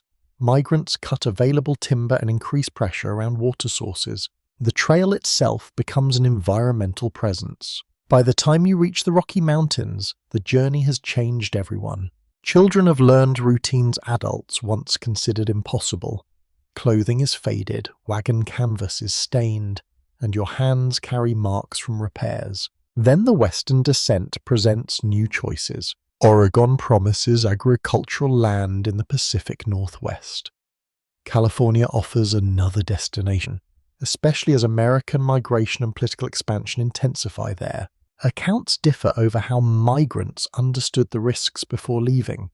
Some clearly prepared carefully, while others underestimated distances, climate, or the importance of seasonal timing. One disastrous migration becomes a lasting warning. The Donner Party leaves for California in 1846 and suffers catastrophe after delays.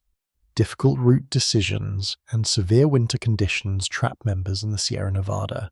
Their experience is exceptional. Most wagon migrants do not face such extreme disaster, yet the story demonstrates how narrow the margin can become when geography, timing, supplies, and weather combine against travelers.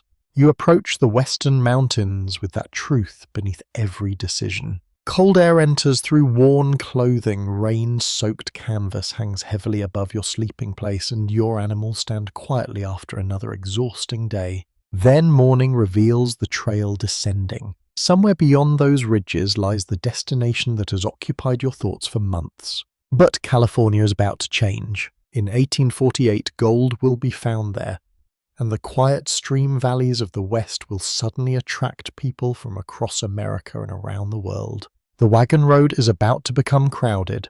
Before gold transforms California, your path bends southward into another borderland where the meaning of frontier becomes even more complicated. Texas and the wider Southwest are places of ranches, missions, settlements, grasslands, deserts, rivers, and old political claims. Here American migration collides with Mexican authority, native power, commercial ambition, and competing ideas about land. The landscape changes around you. Forests thin into broad grasslands beneath a tremendous sky. Heat presses against your clothing during the afternoon, while sudden northern winds can make winter nights surprisingly bitter. Wet leather dries beside a campfire. Horses crop grass nearby, and distant thunder seems to travel forever. You are entering a frontier already shaped by centuries of history. After Mexico gains independence from Spain in 1821, Texas becomes part of the new Mexican nation.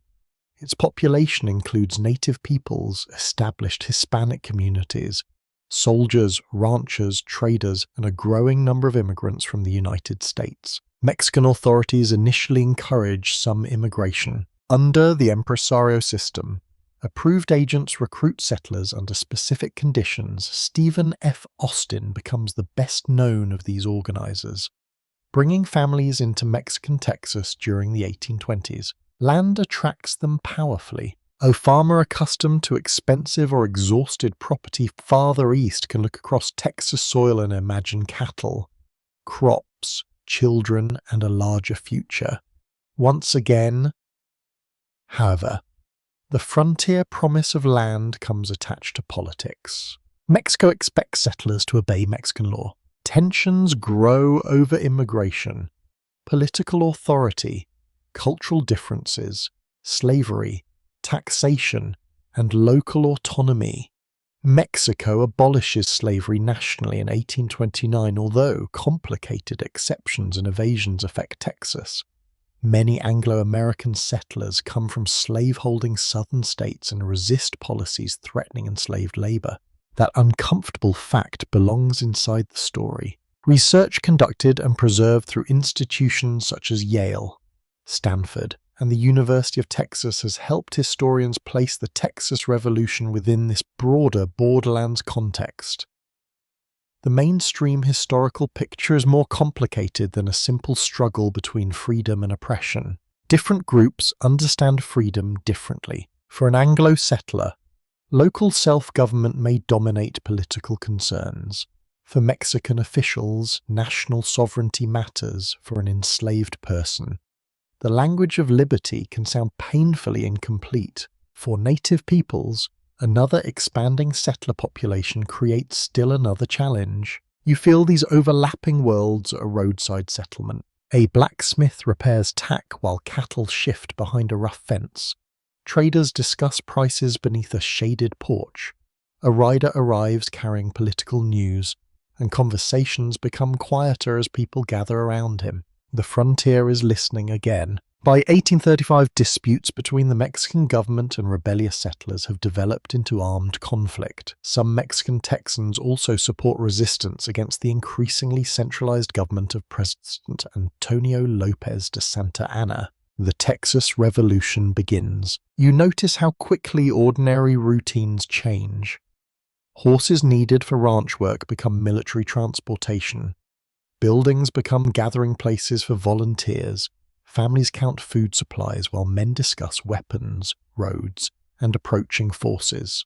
War reorganizes everything. The siege and fall of the Alamo in March 1836 becomes one of the most famous events in American frontier mythology. A small rebel garrison is overwhelmed by the Mexican forces after a prolonged defense. Later memory turns the Alamo into a powerful national symbol, yet symbols simplify. The actual conflict involves Mexican political divisions, American immigration, slavery, land ambitions, Tejano participation, and competing visions of Texas. Historians still debate how these motives should be weighted when explaining why revolution occurred and why later generations remembered it so selectively. Accounts differ because memory has politics too. For you, standing within the imagined landscape, the consequences arrive through movement. Civilians flee eastward during the chaotic retreat remembered as the runaway scrape. Rain turns roads into mud. Families carry children and possessions while livestock struggles beside them. Wagons sink into softened ground, and exhausted travelers look behind them for news of advancing Mexican forces. One mother has wrapped household papers inside cloth. She protects them beneath her clothing because land claims, family records, and legal documents may determine what remains of her life after the crisis. Around her, and heavier belongings to keep moving. History becomes very small in moments like this. A blanket matters, dry shoes matter, a horse that can still walk matters enormously. Then the military situation reverses. On April 21, while 36 forces commanded by Sam Houston defeat Santa Anna's army at San Jacinto, the battle is brief but decisive, and Santa Anna is captured afterward. Texas emerges as an independent republic. Mexico does not fully accept the loss, however, and the boundary remains disputed. The Republic of Texas claims the Rio Grande as its southern border, while Mexico recognizes a boundary farther north at the Nueces River. That disagreement waits dangerously. Meanwhile, daily life continues across the Republic. Ranching expands in areas where cattle traditions already have deep roots. The cowboy culture later associated with the American West draws heavily from earlier Mexican ranching practices involving horses, cattle management, equipment, and techniques. The American cowboy does not appear from nowhere. You see a rider working cattle across open ground, guiding animals through heat and dust. His clothing is practical, shaped by long hours outdoors rather than later theatrical expectations. Horse sweat darkens the saddle blanket. Cattle move slowly toward water while insects gather around their faces. The rider's meal may be plain, his sleep uncomfortable, and his working day far longer than any future film will politely mention. Texas also remains a dangerous zone of conflict involving native nations. The Comanche in particular exercise formidable political and military power across a vast region of the southern plains. Their influence rests upon skilled horsemanship, trade, warfare, diplomacy, and control of important territories. American and Mexican settlements exist beside this powerful native world. Relations include commerce, negotiation, captive taking, retaliation, and warfare. Neither Texas independence nor later American annexation immediately changes that reality. The borderland remains unstable. In 1845, the United States annexes Texas, Intensifying tensions with Mexico, President James K. Polk also seeks further western territory. While the unresolved Texas boundary dispute contributes to confrontation, war begins in 1840. American forces move into Mexico and across the Southwest. While another American expedition enters California, the conflict becomes closely connected with the larger expansionist movement often described as Manifest Destiny. Many Americans embrace expansion. Others strongly oppose the war. Abraham Lincoln, then a young congressman, questions Polk's justification for the conflict. Henry David Thoreau's resistance to taxation becomes associated with his opposition to slavery in the Mexican War. The frontier is now a national argument. When the war ends in 1848, the Treaty of Guadalupe Hidalgo transfers an enormous territory to the United States. The lands include present-day California, Nevada, Utah, and large portions of several other western states. Mexico loses roughly half its pre-war territory for Mexican residents living in the transferred lands. However, the world does not physically move. The international boundary moves around them. That distinction is worth holding quietly. A ranch remains where it stood yesterday. A family still wakes beneath the same roof. Church bells sound across the same settlement. And cattle still require water. Yet citizenship, legal systems, political authority, and future land disputes have changed. Historians continue examining how promises concerning property and civil rights were applied after the transfer. The treaty offered protections, but later legal processes often placed Mexican landholders under intense pressure.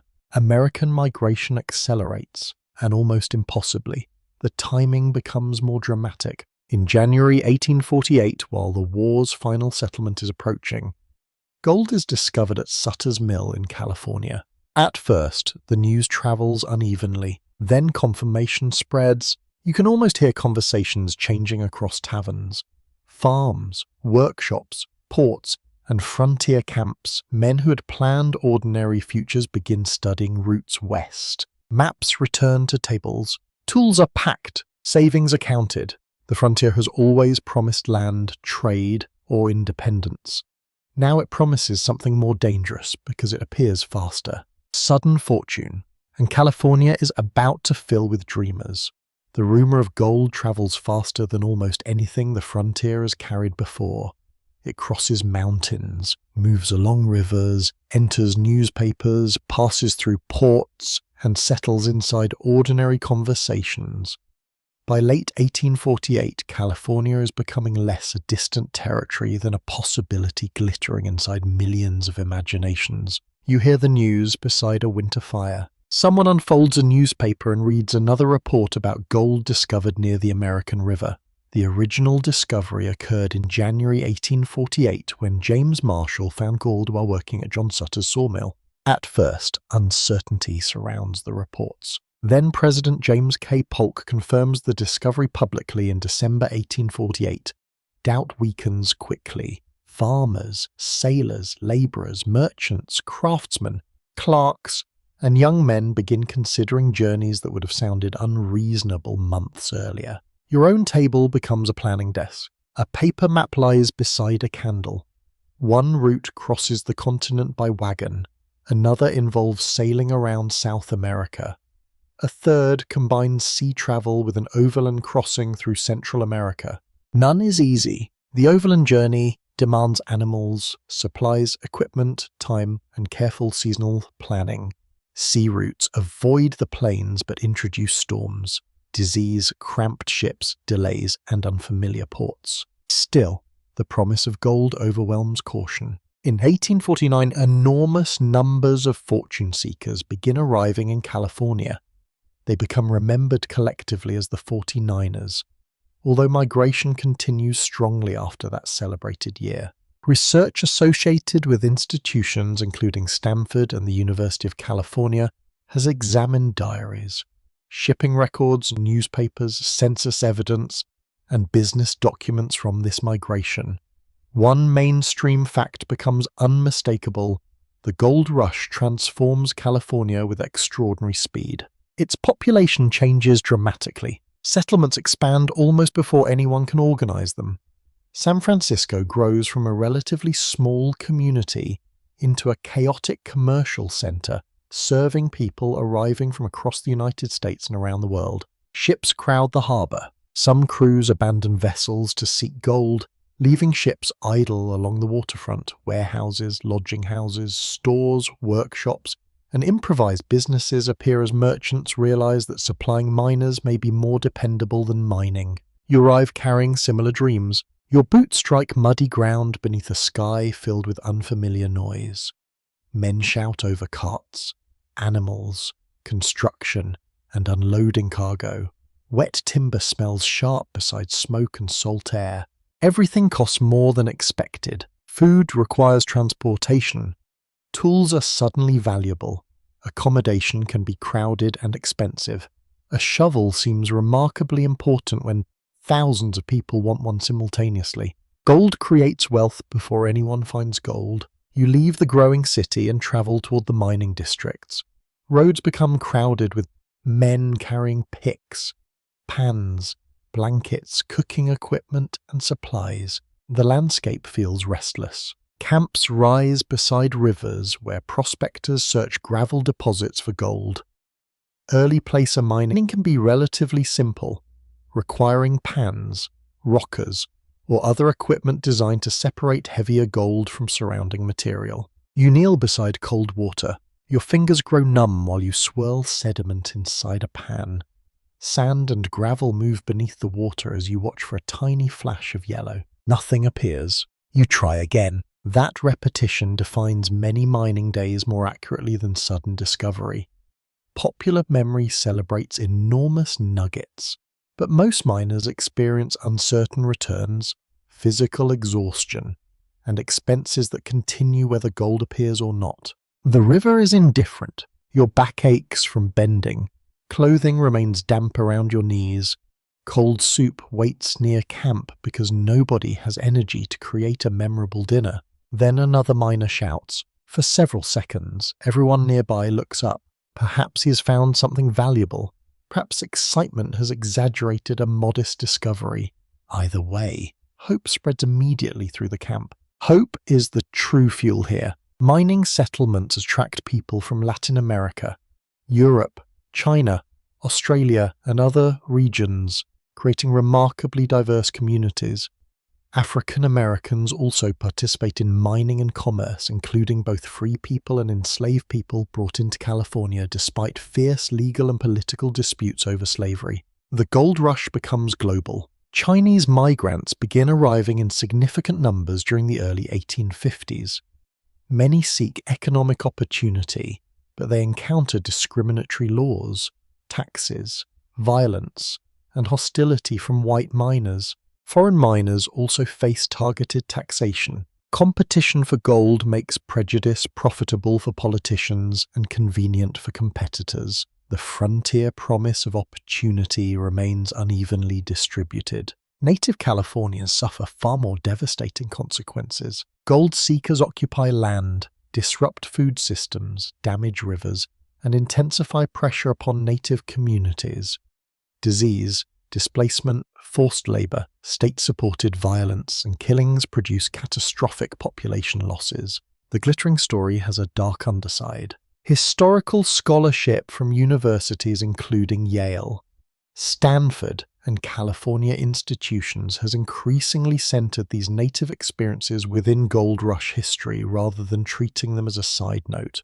You cannot understand the transformation without them. The same river that promises fortune to a miner may represent homeland and food security to a native community whose life has depended upon it for generations. Expansion creates winners and victims simultaneously. Historians still debate how much social mobility the gold rush truly created. Some miners certainly become wealthy, while others build successful businesses from transportation, retail, agriculture, lodging, or services. Many prospectors, company records and personal accounts reveal how quickly simple surface deposits become harder to exploit. Individual miners increasingly face competition from organized operations with greater equipment and capital. Technology changes the landscape. Mining develops from pans and simple devices toward larger systems capable of processing far more material. Later hydraulic mining uses powerful streams of water to tear into hillsides, producing enormous environmental damage. Rivers fill with sediment. Valleys downstream suffer flooding and debris. Landscapes that appeared permanent are reshaped by the pursuit of metal hidden inside earth. Gold changes law as well. Mining camps often create local rules governing claims because formal government institutions cannot keep pace with population growth. These regulations vary from place to place and are not always applied fairly. Argument follow quickly. A wooden stake in this ground can represent months of labor and imagined wealth. Move it a few feet and neighbors may become enemies before breakfast. Boomtown society develops around this uncertainty. Saloons, stores, boarding houses, gambling rooms, restaurants, laundries, stables, and workshops appear wherever enough miners gather. Some communities disappear when nearby deposits decline. Others survive and mature. Women remain a minority in many early mining camps, but their roles are economically and socially important. Some operate boarding houses, restaurants, laundries, shops or other businesses. Families gradually become more visible. The frontier camp begins changing into a town. California's transformation becomes so rapid that it enters the Union as a state in 1850, only 2 years after the discovery at Sutter's. National politics follow the gold seekers west. Questions surrounding slavery in newly acquired western territories intensify sectional conflict across the United States. California enters as a free state under the Compromise of 1850, but the wider dispute remains unresolved. You may barely notice that national crisis while repairing your boots. Your immediate world is smaller. Rain strikes canvas above your bed. Mud covers the camp path. Someone nearby quietly counts coins earned from selling food rather than digging for gold. Another miner packs for home. His hands are rougher than when he arrived, and his savings are smaller than he expected. Yet another man remains convinced tomorrow's claim will change everything. No clear agreement survives among historians about exactly how many migrants were primarily motivated by wealth, adventure, escape, or long-term settlement.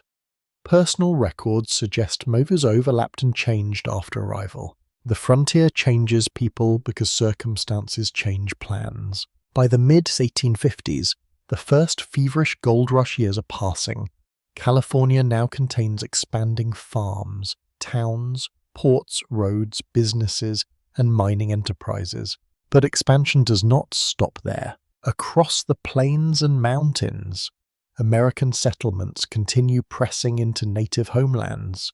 Treaties will be signed, boundaries redrawn, armies deployed, and communities displaced. The frontier grows larger, and its human cost grows with it. That human cost becomes impossible to separate from the frontier as settlement spreads across the continent. During the middle decades of the 19th century, wagon roads, mining camps, military posts, farms, and new towns increasingly overlap native homelands. What looks like opportunity from one direction can look like invasion from another. You feel that contradiction beneath your boots. A settler sees open grass suitable for cattle.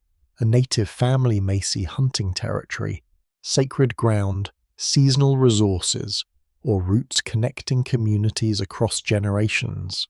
The landscape does not explain itself differently to either person. History depends upon who is standing there. By the 1850s, the United States has acquired vast western territories through purchase, war, treaties, and annexation.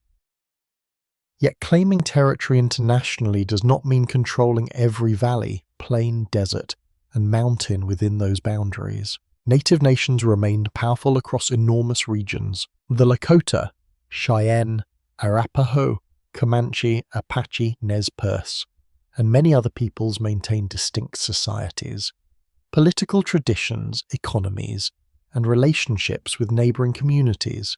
No single story can describe all of them. That variety matters. Research associated with institutions including Yale, Harvard, Stanford, and the University of California has strengthened a mainstream historical understanding of Western expansion. Native peoples were not passive obstacles awaiting American settlement. They negotiated, traded, resisted, adapted, fought, relocated, rebuilt, and pursued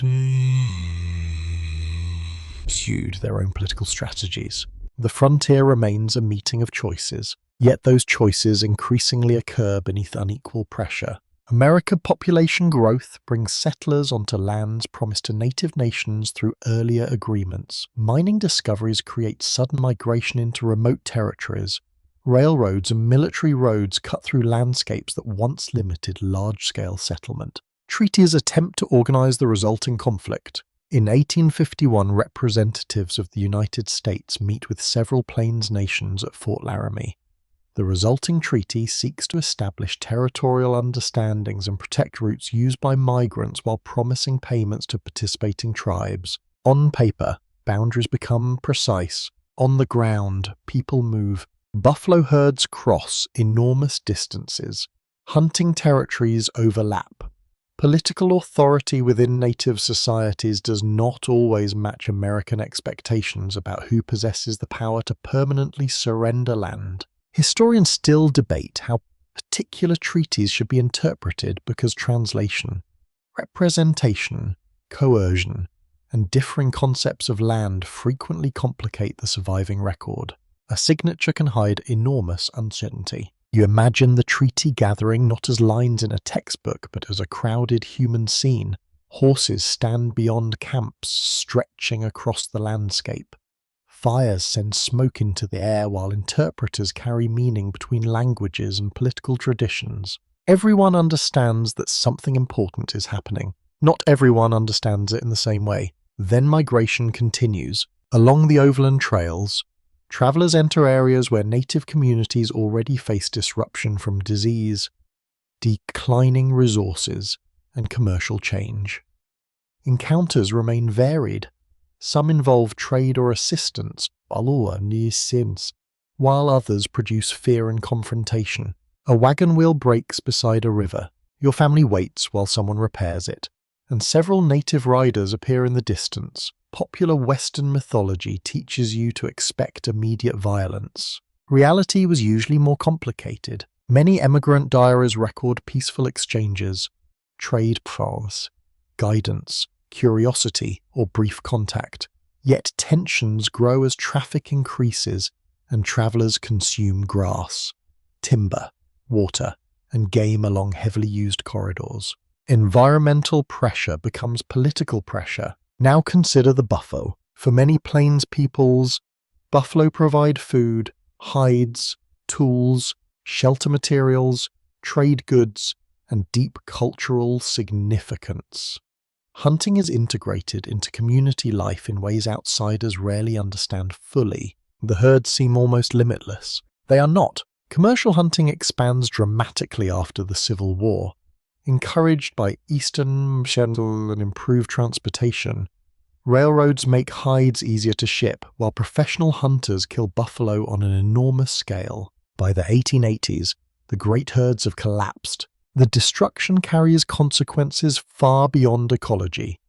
Plains communities dependent upon buffalo face intensified hunger, economic disruption, and pressure to accept reservation life. Your mind drifts across an unusually quiet grassland. Wind bends dry grass where thousands of animals once moved. No thunder of hooves reaches you. The silence feels unnatural. Military conflict also intensifies in the Southwest. Apache communities resist American and Mexican pressure across rugged country. Leaders including Cochise and later Geronimo become famous, although their stories emerge from decades of shifting agreements, raids, retaliation, confinement, and attempts to preserve community independence. In the northern plains, conflict grows around travel routes and settlement. Red Cloud leads resistance during the 1860s against American military posts established along the Bozeman Trail. The route crosses important hunting territory associated with the Lakota and their allies. Here, native resistance achieves a remarkable result. The Fort Laramie Treaty of 1868 leads the United States to abandon several forts and recognizes a large reservation, including the Black Hills for the Lakota. For a moment, agreement seems possible. Then gold is discovered in the Black Hills during the 1870s. Miners enter despite treaty protections. The federal government fails to keep them out effectively, and efforts to acquire the Black Hills are rejected by Lakota leaders. Once again, gold changes the meaning of promises. Conflict follows. In 1876, forces under Lieutenant Colonel George Armstrong Custer attack a large native encampment near the Little Bighorn River. Lakota, Northern Cheyenne, and Arapaho warriors overwhelm Custer and the troops directly under his command. News shocks the United States. Later popular culture turns the battle into legend, sometimes portraying Custer as heroic martyr and sometimes as reckless fool. Modern historical analysis is more careful, examining intelligence failures, military decisions, native leadership, and the broader struggle over land. The native victory is dramatic. It does not reverse American federal military pressure increases, while buffalo destruction weakens the economic foundations of plains resistance. Native groups face shrinking options as reservations, military campaigns, hunger, and government policies reshape Western life. You enter a reservation agency on a cold morning. Families wait for promised supplies. Wind moves through worn clothing, and dirty snow gathers beside wagon tracks. Government distributions can be late, inadequate, poor in quality, or entangled in administrative failures. A parent watches a child eat. That small human moment stands behind every policy document. Federal policy increasingly seeks not merely to confine native peoples geographically, but to transform their societies. Officials promote farming, Christianity, English language education, and private property while attacking traditional cultural practices. Children become targets of assimilation. Beginning in the late 19th century, native children are sent to boarding schools, often far from their families.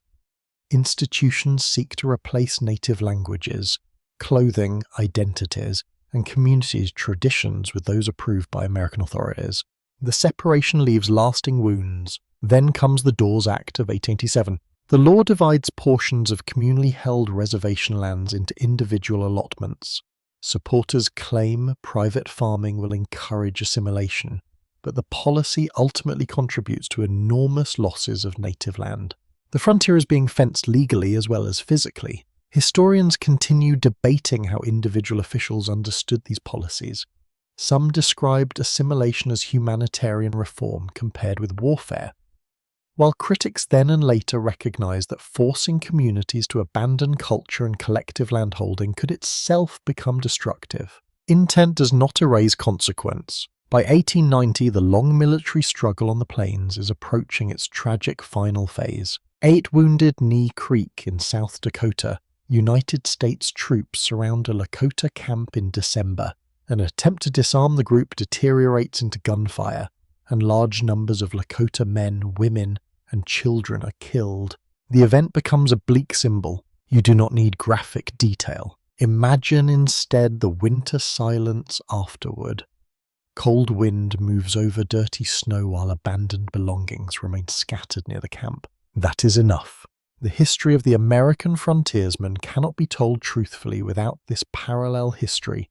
The cabin, wagon road, ranch, mine, and railroad all occupy landscapes where other communities already possess homes, memories, and futures. Expansion creates a nation. It also destroys possibilities, yet even amid displacement. Native peoples endure, communities preserve family bonds, political identity, traditions, knowledge, and memory despite enormous pressure. They remain part of the American West. Meanwhile, another frontier figure rides into the growing national imagination. Beyond the reservation boundaries and expanding rail lines, cattle move northward in herds numbering thousands. The trail smells of dust, sweat, leather, and wood smoke. Cowboys are coming. The cattle arrive before you see the riders clearly, announced by dust hanging above the horizon and a low movement of sound across the plains. Thousands of hooves strike dry earth, while horns rise and disappear within the shifting herd.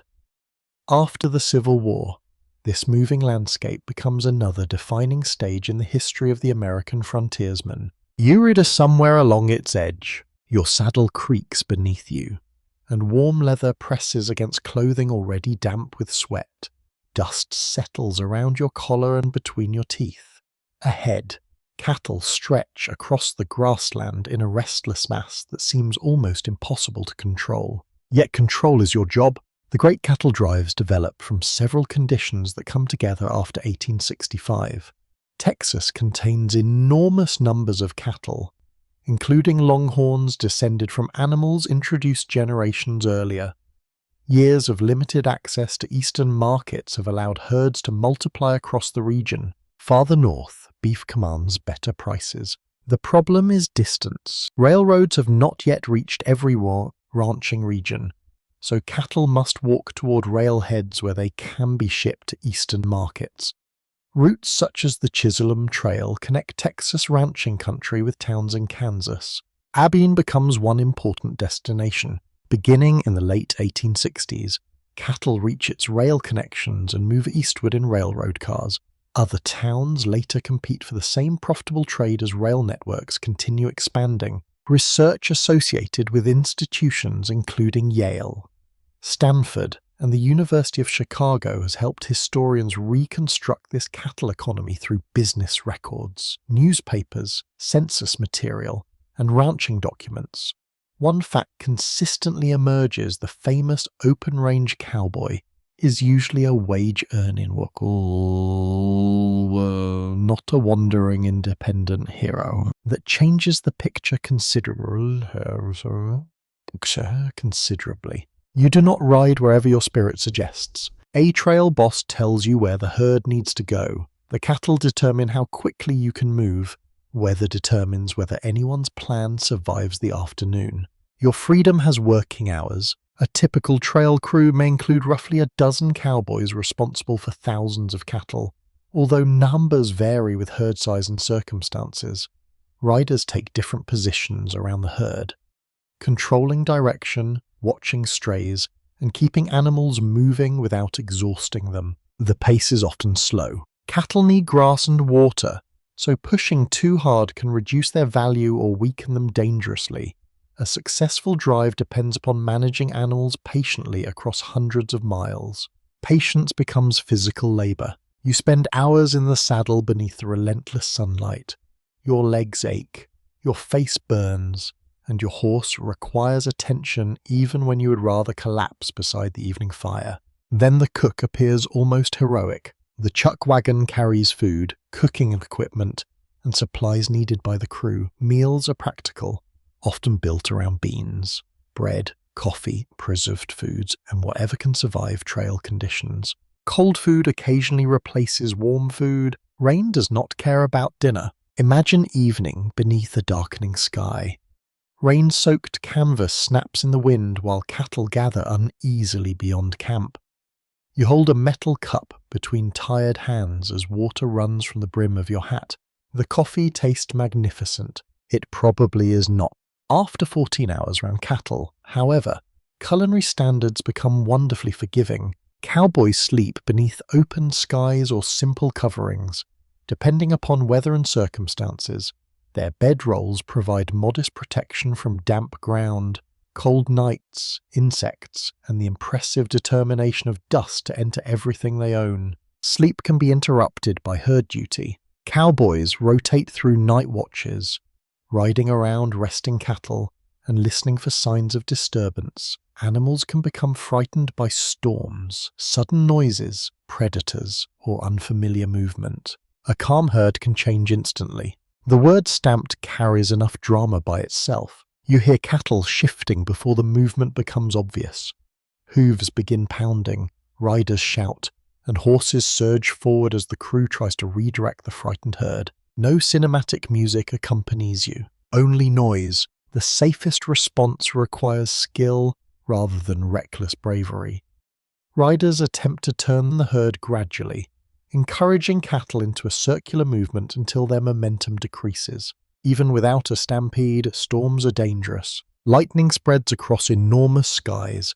Rivers rise after heavy rain, transforming ordinary crossings into serious obstacles. Mud grips hooves and wheels, while exhausted cattle become difficult to manage. Then there is loneliness. For days, your world may consist of grass, cattle, horses, weather, and the same small group of tired people. Towns exist mostly as distant destinations.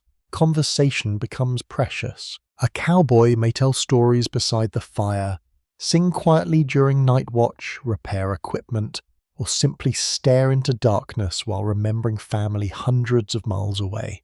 That private loneliness rarely survives into legend. Neither does the full diversity of the workforce. Black cowboys form a significant part of the Western cattle industry after emancipation. Men such as Boaz Ickard work the cattle trails and become respected for their skills. Mexican and Mexican-American ranch workers are equally fundamental. Much cowboy equipment, language, horsemanship, and cattle handling practice develops from older ranching traditions of Mexico and the Southwest.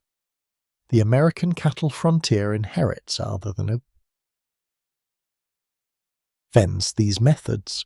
Native cowboys also work in ranching. The popular image of a uniformly white cowboy therefore tells only part of the historical story. Historians still debate exact proportions because surviving employment records are incomplete, and later entertainment distorted public memory. Estimates differ concerning how many cowboys belong to particular racial or ethnic groups. The diversity itself is beyond serious dispute. Daily work creates its own hierarchy. An experienced rider understands cattle behavior almost instinctively. He notices when animals become nervous, recognizes dangerous terrain, and knows when a tired horse needs replacement. Horses are essential partners. A cowboy may use several during a long drive because one horse cannot comfortably perform every task for weeks. Remudas provide fresh mounts, managed carefully because losing horses can cripple an operation. You learn each animal's personality. One horse remains calm near cattle but dislikes water. Another moves quickly but wastes energy. A dependable mount becomes valuable not because it looks impressive, but because it does the same difficult job tomorrow. Practicality wins again. The open range system also depends upon land that remains largely unfenced. Ranchers allow cattle to graze across broad territories, identifying ownership through brands. Roundups gather scattered animals. Spring and autumn become especially important seasons as riders locate cattle. Separate herds, brand calves and prepare animals for market. Then the frontier begins closing around them. Barbed wire spreads rapidly after its commercial development in the 1870s. Farmers and ranchers fence land, restricting the open movement upon which older cattle practices depend. Railroads push farther south and west. Ranchers no longer need to drive cattle such enormous distances to northern railheads. Towns that prospered from the trail trade watch routes shift elsewhere. Nature delivers another blow. The severe winters of 1886 and 1887 devastate cattle across parts of the northern plains. Heavy snow, extreme cold, and poor access to forage kill enormous numbers of animals. Expose weaknesses in open-range ranching. You read through the aftermath. Dirty snow lies against fence lines. Your fingers feel stiff inside gloves while the wind carries no familiar sound from grazing herds. The silence is expensive. Large operations collapse or reorganize. Ranchers increasingly control grazing, store winter feed, fence a property, and manage smaller herds more carefully. The classic cattle drive era fades. It lasted only a few decades. Yet popular culture will stretch those decades across the entire Western past.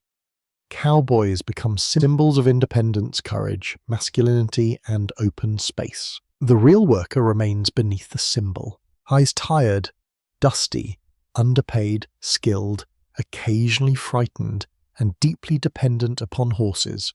co-workers, weather, markets, and railroad schedules. You dismount at evening. Wetty leather cools beneath your hand as you loosen the saddle. Beyond the camp, cattle settle under a fading sky. Far away, a locomotive roars.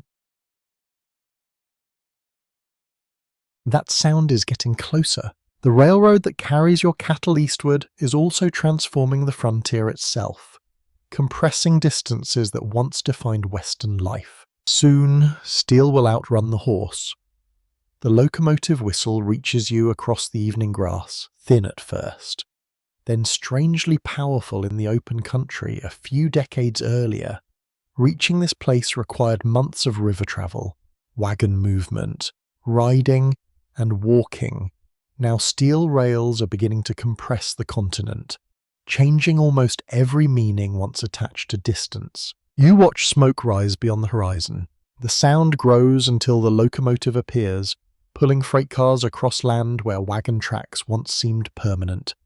Iron wheels strike rails with a steady rhythm. Cattle lift their heads as the train passes, while your horse remains understandably suspicious of the enormous machine. The frontier has acquired an engine. Railroads existed in the United States long before the Civil War, but Western expansion gives them extraordinary national importance. Business leaders, settlers, politicians, military planners, merchants, and land speculators all understand that reliable transportation can transform isolated territory. The federal government encourages construction. The Pacific Railway Acts of 1862 and 1864 support a transcontinental railroad through federal land grants and loans. The Union Pacific builds westward from the Missouri River region, while the Central Pacific pushes eastward from California. Their crews face different landscapes. Across the plains, construction can advance rapidly when supplies arrive reliably in the Sierra Nevada. However, workers confront steep granite mountains, deep snow, dangerous slopes, and the enormous difficulty of cutting tunnels through rock. Cold becomes an enemy. You imagine a worker emerging after hours of exhausting labor, his clothing wet from snow and sweat, his hands ache, and his meal offers little elegance after a day spent fighting stone. Tomorrow, the mountain remains. Chinese workers become essential to Central Pacific construction. Thousands perform demanding tasks involving grading, tunneling, track laying, and other labor through some of the railroad's most difficult terrain. Their contribution is fundamental, yet Chinese workers face discrimination, unequal treatment, dangerous conditions, and widespread hostility. Later popular accounts sometimes minimize their role, despite the enormous labor required to carry the railroad across California's mountains. Historical research at Stanford, including extensive work with surviving records connected to Chinese railroad workers, has helped restore this history to the center of the transcontinental story. Scholars have demonstrated how heavily construction depended upon immigrant labor that earlier national mythology often overlooked. On the Union Pacific, another diverse workforce advances westward. Irish immigrants, Civil War veterans, former soldiers, laborers, and others join crews that grade earth, build bridges, lay ties, and drive rails across the plains. The work becomes repetitive. Surveyors mark the route ahead, grading crews prepare the ground, ties are placed, rails positioned, spikes driven, and supply trains move forward behind the advancing line. Hammer strikes iron. Again, again, again. Progress sounds remarkably repetitive. Temporary settlements appear near construction camps, bringing merchants, food sellers, lodging, entertainment, gambling, and all the disorder created when large numbers of workers receive wages far from established communities. Some places disappear when construction moves onward. Others become towns. The railroader therefore creates settlements while also deciding which existing communities will prosper. A town connected to the line gains access to markets, passengers, mail, machinery, manufactured goods, and information. Another town several miles away may decline. A few miles suddenly matter enormously. You stand beside a merchant watching crates unloaded from a freight car. Goods that once required weeks of wagon transportation arrive in quantities unimaginable a generation earlier. Prices can fall. Selection increases. A replacement tool becomes easier to obtain. Agricultural products can travel farther before losing value. Ranchers gain access to distant meat markets, while farmers can ship grain toward consumers they will never meet. The frontier economy becomes national. Then there is time itself. Before railroads, communities often keep local time based broadly upon the sun. Expanding train schedules make such variation inconvenient and potentially confusing. Railroad companies eventually adopt standardized time zones in 1883. You can almost hear the frontier adjusting its watch. A rancher who once measured movement by sunrise, weather, water, and livestock now encounters printed schedules. The train leaves whether your horse feels cooperative or not. Modern life arrives with a timetable. The telegraph produces an even stranger transformation. Telegraph lines extend westward during the 19th century, allowing information to travel far faster than any horse, wagon, or train. The first transcontinental telegraph is completed in 1861. That achievement quickly ends the Pony Express. The famous mail service has operated for only about 18 months, carrying messages through a relay system of riders and stations.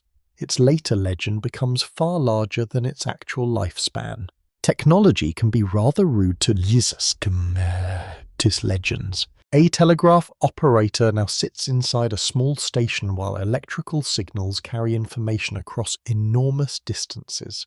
Business prices, military orders, political news, personal messages, and railroad instructions can move with unprecedented speed. The psychological change is enormous. Imagine living weeks from Eastern news and suddenly receiving important information within hours. Distance remains physically real, but information has escaped it. Frontier isolation begins weakening. Railroads also support federal military operations across the West.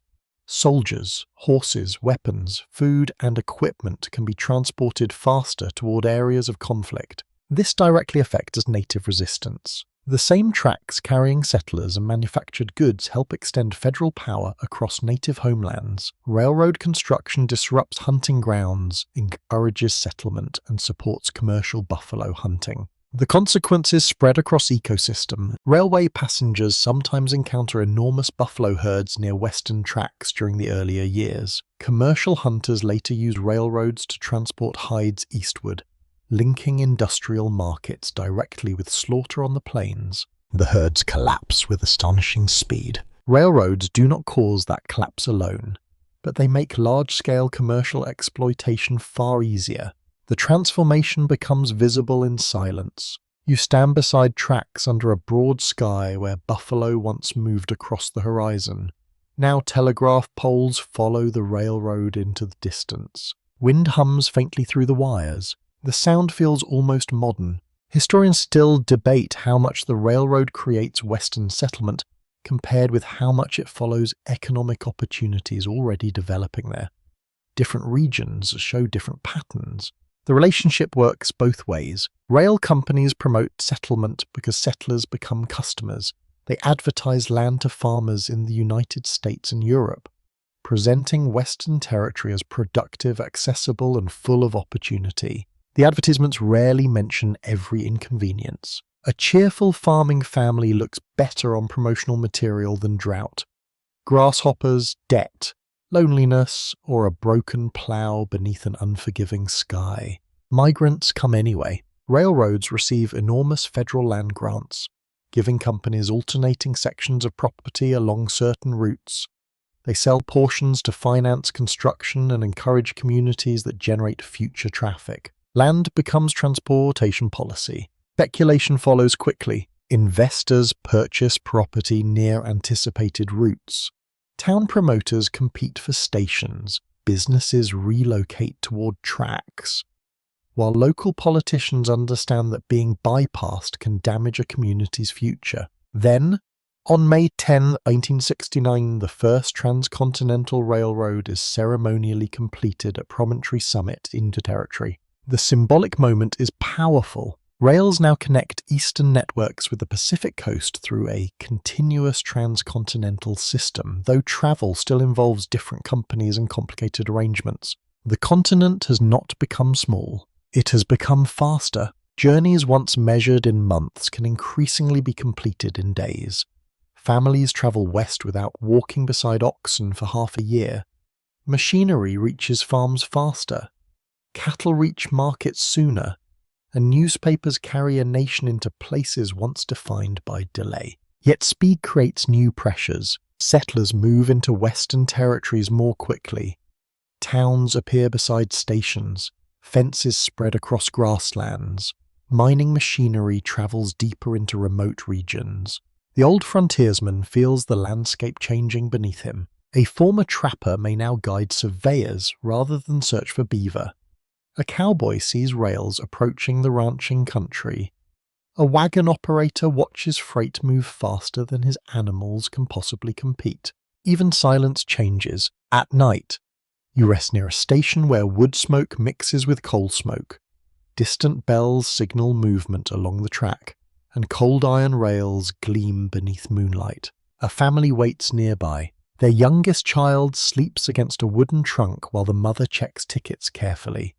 They are travelling toward a town that did not exist when she was born. Tomorrow they may arrive. That speed would have astonished the first frontiersman you met in 1750. The railroad does more than cross the frontier.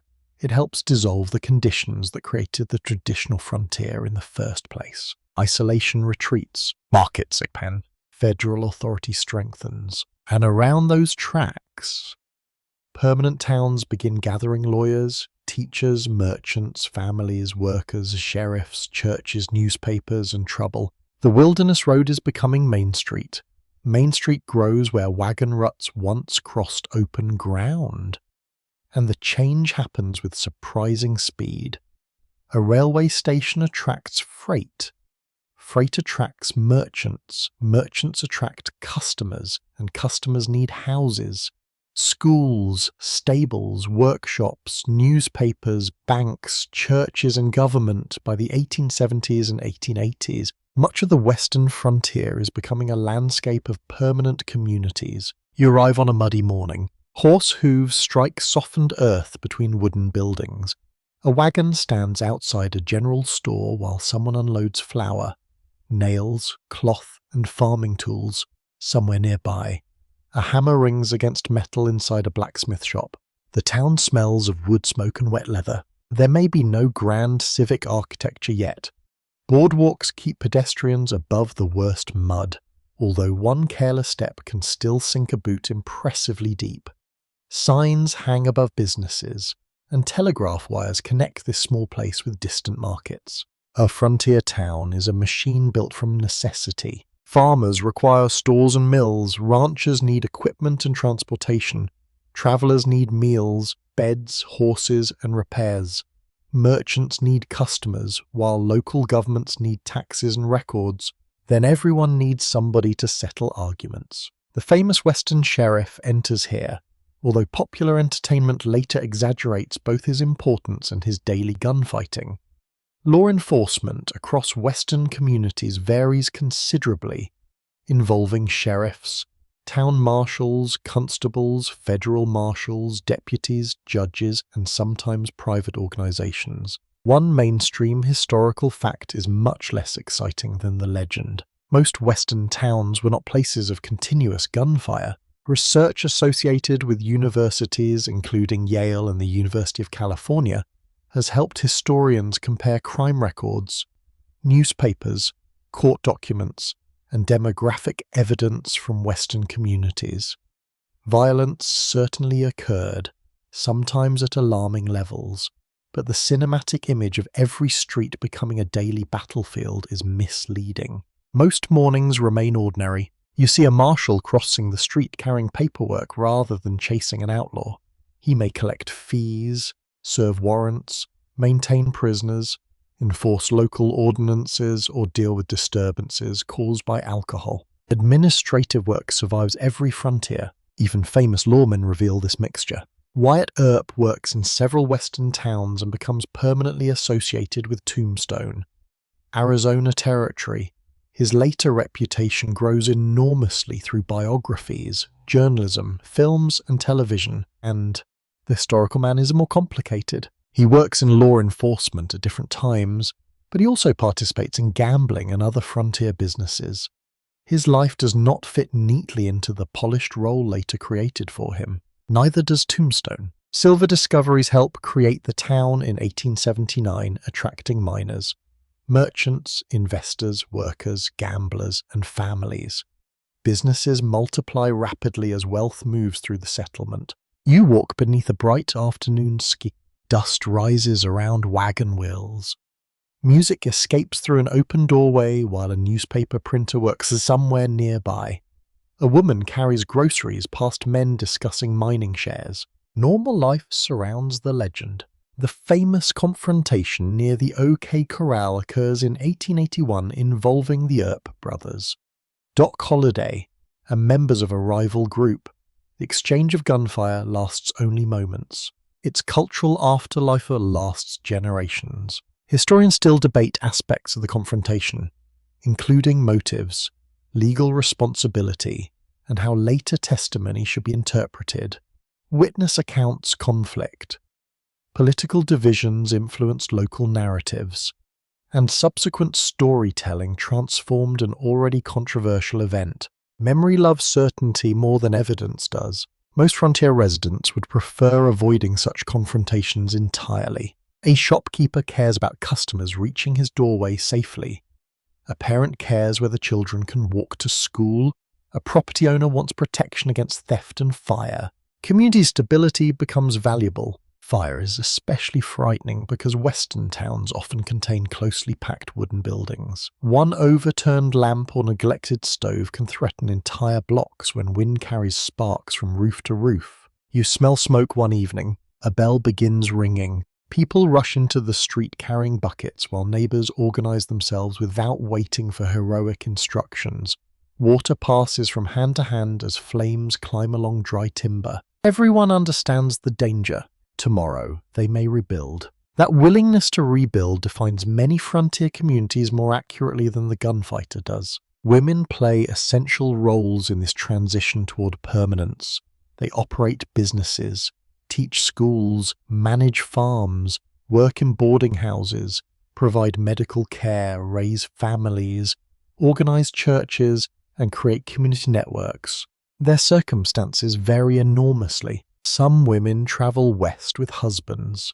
Others arrive independently for employment, business, family connections, or opportunity. Widows may inherit responsibilities that require them to manage property or enterprises directly. A boarding house offers one intimate window. You enter after rain and smell cold soup warming beside a stove. Damp coats hang near the doorway while strangers share a long table. The owner remembers who owes money. She also knows which guest receives letters, which traveller needs medicine, and which young worker quietly sends part of his wages home. A town is made from such knowledge. Children also change the frontier. A settlement containing families needs education, and schools appear wherever communities can support them. Early schoolhouses may be plain, serving several age groups under one teacher. Paper becomes precious in another way. A child bends over handwriting exercises while winter wind slips beneath the door. The teacher adds another piece of wood to the stove and continues the lesson.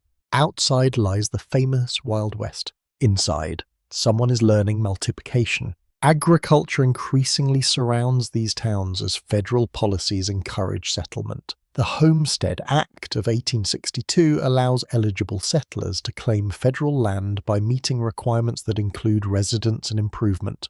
The law becomes a powerful symbol of Western opportunity, yet receiving land does not guarantee success. A homesteader must build shelter, obtain water, plant crops, survive weather, purchase equipment, manage debt, and understand unfamiliar environmental conditions. The Great Plains can be unforgiving. Rainfall varies. Drought can destroy crops.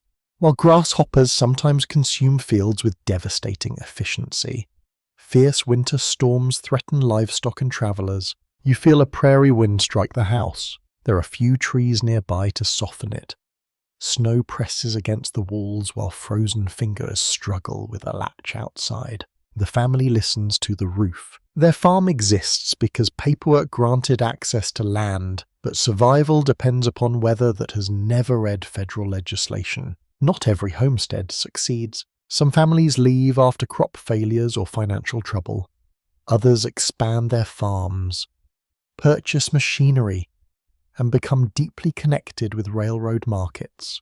Technology changes farm labor. Mechanical reapers, improved plows, windmills, and other equipment allow settlers to work larger areas. Mail-order businesses and rail transportation make manufactured goods increasingly available. The frontier household becomes less isolated, yet settlement remains unequal. Black Americans move west after the Civil War seeking land, security, and economic opportunity. The migration of exodusters during the late 1870s brings thousands toward Kansas and other western regions. Black communities establish farms and towns despite discrimination. Immigrants from Europe and elsewhere also settle across western territories, bringing agricultural experience, family traditions, and community institutions. The West becomes increasingly diverse. Historians continue debating how much homesteading fulfilled the democratic ideal of widespread small land ownership.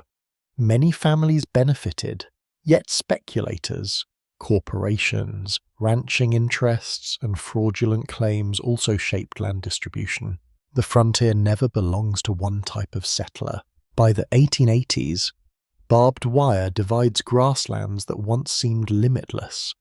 Railroads connect towns to national markets, while telegraphs carry news almost instantly. County courthouses preserve property records. Newspapers argue about politics. Sheriffs serve warrants. Teachers assign lessons. Merchants complain about debts. It feels remarkably ordinary. That ordinariness signals the frontier's transformation. You stand at the edge of town as evening settles across fenced fields. Behind you, lamps appear in windows. Ahead, a locomotive whistle carries through cold air. The old frontiersman could continue moving west once settlement became crowded. Now there is less west remaining. Survey lines cross the map. Ranches occupy valleys. Railroads reach distant territories. Federal agencies and military posts extend national authority. By 1890, even the government will declare that something fundamental has changed. The frontier is approaching its symbolic end, and the frontiersman is already becoming a legend. The legend begins before the real frontier has completely disappeared. By 1890, the old world of isolated cabins, mountain rendezvous, months-long wagon journeys, unfenced cattle ranges, and distant military posts has been transformed. You can still find remote country, but remoteness no longer means what it did when your journey began in 1750. You stand beside a fence at sunset. Barbed wire stretches across grass once crossed without permission. Telegraph poles follow railroad tracks toward a town whose evening lamps glow against the horizon. Somewhere beyond the station, a newspaper press prepares tomorrow's edition. The frontier has become connected. In 1890, the United States Census Bureau reports that settlement has become so scattered across the West that a continuous frontier line can no longer be clearly identified. This observation later becomes associated with the symbolic closing of the American frontier. The date is useful. Reality is less obedient. Remote settlements continue expanding after 1890, and native resistance does not fit neatly inside a census declaration. Ranchers, miners, farmers, hunters, and settlers still live lives that many contemporaries would recognize as frontier existence. Yet something fundamental has changed. Research associated with institutions including Harvard, Yale, Stanford, and the University of Chicago has repeatedly examined this transformation through census records, land records, migration patterns, environmental history, and political development. The broad historical conclusion is clear. The West has become increasingly incorporated into national institutions and markets. Distance no longer protects isolation. Railroads carry people, machinery, livestock, mail, newspapers, and manufactured goods across regions that earlier generations crossed with extraordinary difficulty. Telegraph networks move information even faster. Federal authority reaches farther. Territorial governments become states. Courthouses record land ownership, while schools and churches anchor communities that once expected to remain temporary. The frontiersman meets paperwork everywhere. Perhaps that is how you know the age has changed. The wandering hunter of the 18th century could move beyond settlement when neighbours became too numerous. The mountain man could follow rivers into distant valleys where maps remained uncertain. By 1890, surveyors have measured much of that world. Railroads cross it, farmers fence it, companies purchase it, governments administer it, and native peoples have paid the heaviest price for this transformation. Reservation system confine many communities to reduced lands.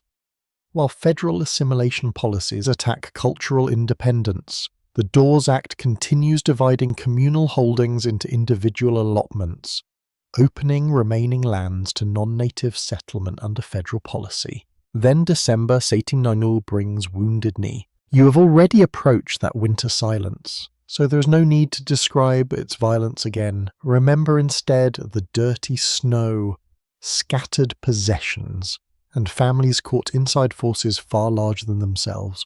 The frontier closes differently depending upon who remembers it. For many white Americans, the disappearing frontier becomes a source of nostalgia almost immediately. The West begins to represent independence, courage, physical strength, opportunity, and escape from crowded Eastern society. For native communities, the same period carries memories of lost land, broken agreements, military campaigns, hunger, forced relocation, and cultural pressure. Both memories inhabit the same landscape. That tension becomes essential to understanding the frontier legend. In 1893, historian Frederick Jackson Turner presents an influential argument claiming that the frontier experience played a central role in shaping American democracy and national character. His ideas will influence historical scholarship for generations. Yet historians later challenge important parts of his interpretation. They question the image of free land, emphasize native history, examine environmental change, study women and minority communities, and place Western development within global markets and federal power. Historians still debate how deeply the frontier shaped American identity compared with other forces such as industrialization, immigration, slavery, capitalism, urbanization, and political institutions. There is no simple answer. Perhaps the legend itself offers evidence. Even before 1890, Western stories circulate through newspapers, inexpensive fiction, traveling performances, and personal memoirs. Real individuals become fictional characters while they are still alive. Buffalo Bill Cody understands this perfectly. His Wild West performances bring staged versions of frontier life before enormous audiences in the United States and Europe. Riders, sharpshooters, native performers, cowboys, military scenes, and dramatic reenactments transform recent history into entertainment. The frontier becomes theatre. You can almost hear the audience. They see galloping horses and spectacular displays. They do not smell weeks of damp wool inside a cabin. Nobody waits several hours while an ox refuses to cooperate with a muddy wagon. Cold soup receives no applause. The everyday frontier disappears beneath the exciting one. That is why your long journey matters. You remember the hunter of 1750 walking through borderlands already inhabited by powerful native nations. You remember imperial armies widening roads that later settlers would follow. You remember revolution reaching remote cabins. Then came Appalachian crossing, disputed land claims, cornfields among stumps, and families repairing clothing beside smoky hearths. The map widened. Lewis and Clark travelled west through native worlds that were never empty. Fur trappers followed mountain streams, and rendezvous gatherings briefly turned isolated valleys into markets. Then wagon families arrived. You walked beside them through mud because the animals needed every ounce of strength. You watched parents choose food over furniture and continue west after grief entered the camp.